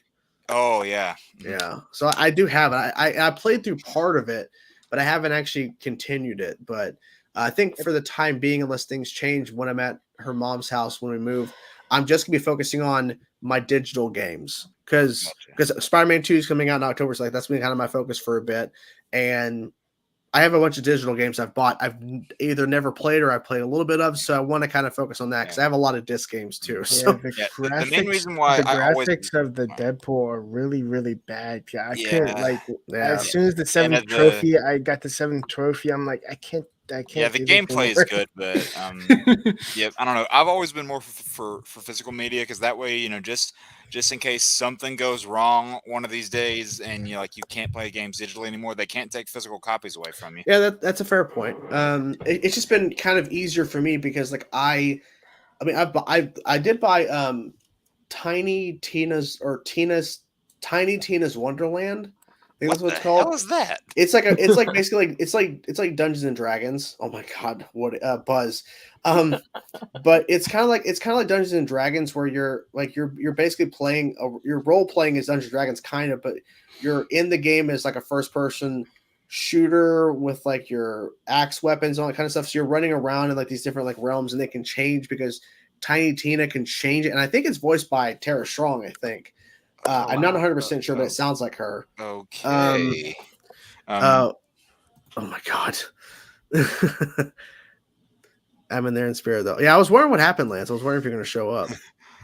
So he's also moving. Yeah. Yeah. And I still am kind of in the process of getting all my stuff unpacked. That's the thing. I feel like unpacking is going to be a little easier because we're really good at putting stuff. Unless like miscellaneous stuff, but a lot of our stuff is like put together in a box, so like we actually know where it will go. Versus, I know at times when people move, they just throw crap in a box and just go. I'm like, no, you gotta. Organize. No, I did that mistake. Yeah, no, don't do it again.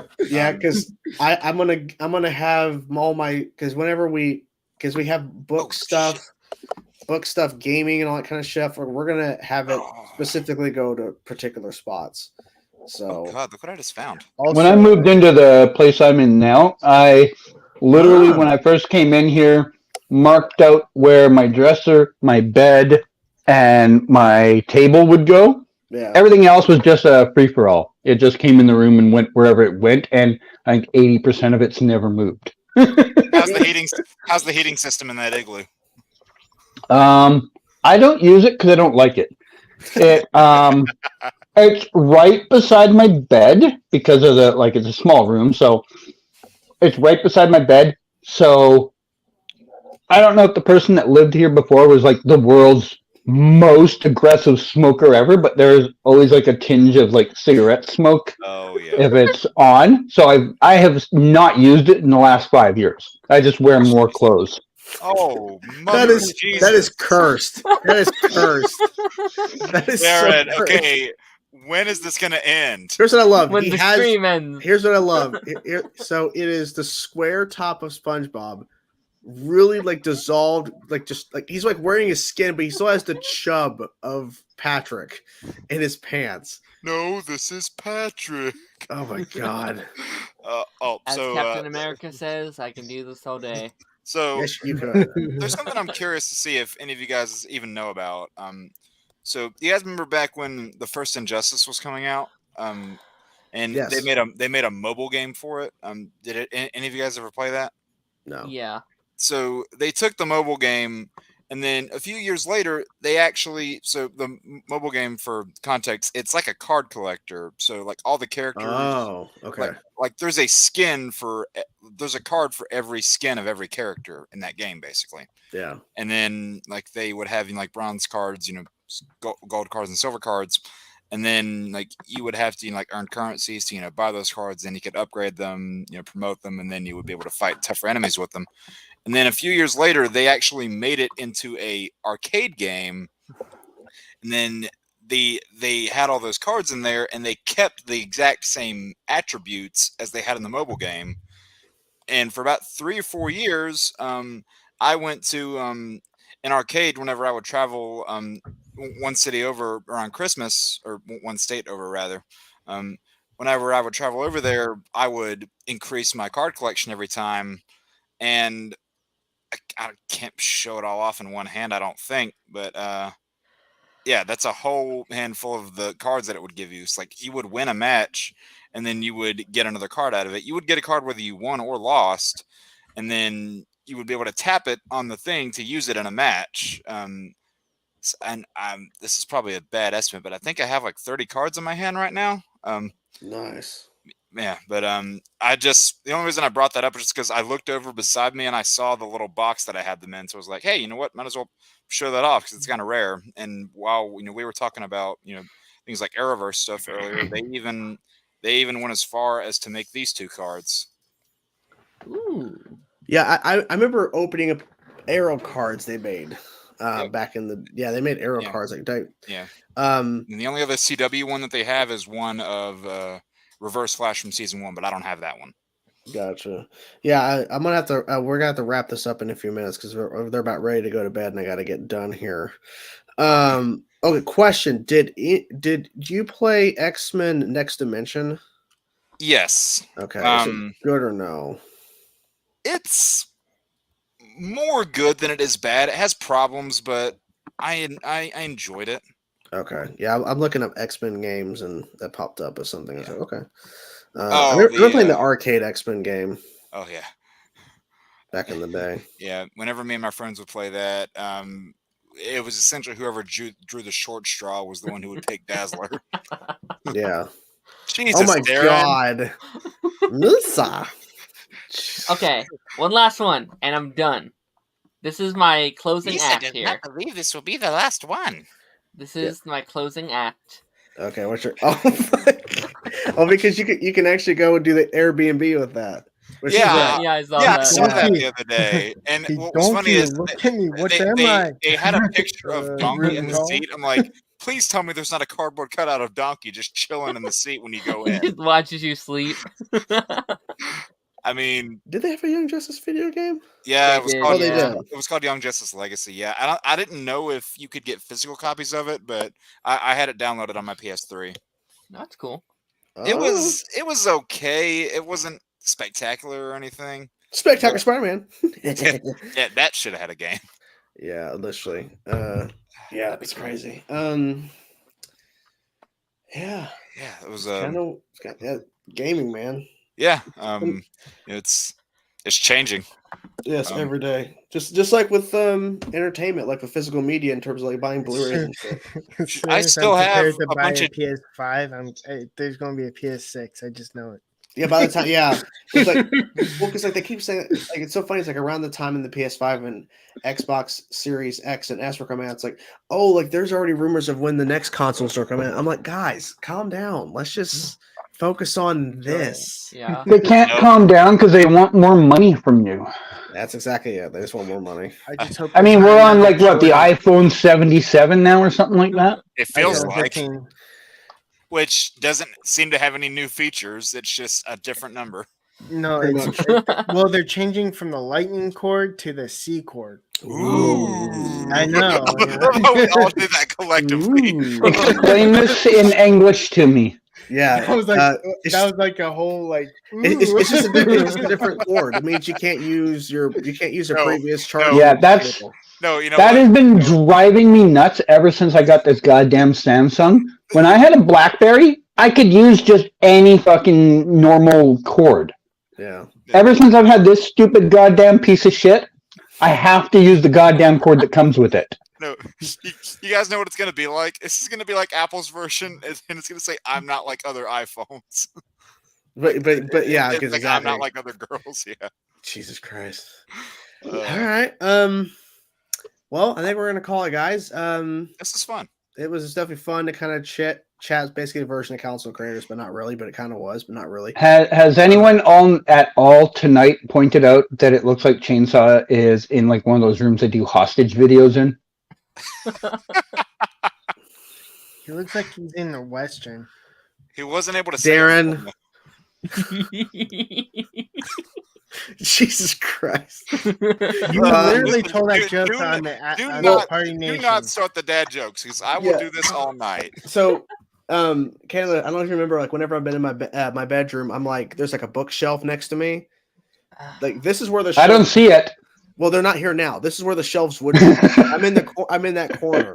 I'm in that corner farthest away from the door. Can't even tell it's a corner. The only part I can tell is that white line. That's the corner. That's the corner part right there. But you were like in front of it, so all I saw was like one wall. Yeah, so it looks like it's like it looks like it's flat, right? Yeah, it looks it's like not. Yeah, that's it does. That's the corner. Wow. Yeah. It's all illusion. But thank you to 3W, Jake, Darren, Cicada, Canada Refs, and of course, also thanks to Andy who was here and Sean who was here for being here for my last stream at this house. Their links, of course, will be in the description. Don't worry, I'll be linking their stuff down there for them to. You guys can go and subscribe or follow, whatever. It's going to be weird, but I'm excited to see. Oh my god. I'm excited to see what it's going to be like. I thought he was laughing at my thing. No, I'm excited to see what it's going to be with my own room in a sense, and how that's going to maybe change things in terms of filming and doing streams. But the goal next Wednesday, I will be in Michigan, and that will be Council of Creators episode 3 or the 3rd stream. So we're going to. Wasn't a show. I know people keep saying that, but people are like, because I've made a playlist now, so I guess it could. I don't know. Yeah. Is that your? Thank you, Jake, for that. You're welcome. I don't know who let me pass. We notice how the A's are 4s. Yeah. What were you saying, Jake? Is your So is this coming Saturday? Is it actually the day that you're leaving or? Friday. Well, I'm driving Friday. Yeah. But yeah, so X-Men Evolution for this week. This week in Ben 10, of course, the ending of Alien Force. He's already filmed and uploaded. And I just got the joke too. I was like Lord of the Rings. And the X-Men Evolution After Adrift, which is Angel. That was really good. I have not edited, but I did shoot that because instead of me starting Ultimate Alien the following week after this Sunday, I'm doing a live stream, hopefully with Darren and Kaisept again, and maybe whoever else wants to show up content creator wise, talk Alien Force. So that'll be my break in a sense for at least a little bit with that. But I might already start filming, but we won't talk about it. But yeah, we'll see.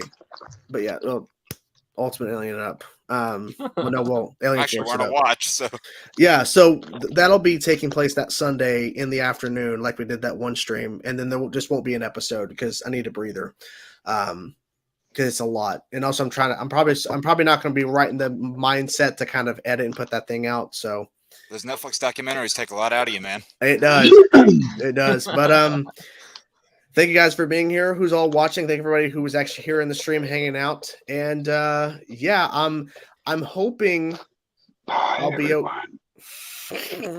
my god, that's marshmallow. Yeah, we got 37 likes, so there you go. Yeah, that's good. So hopefully, Council of Creators next Wednesday will be good because I might need it to kind of help me because I'll be in a weird state at that point. So no problem.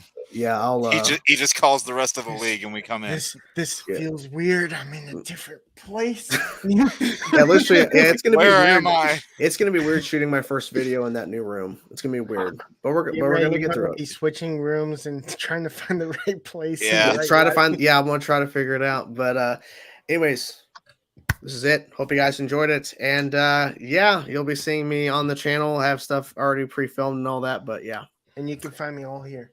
All there. Yeah. All the links will be in the description, guys. Don't worry. Anyways. Find me there. Bye, guys. Bye. Bye. Bye. Bye.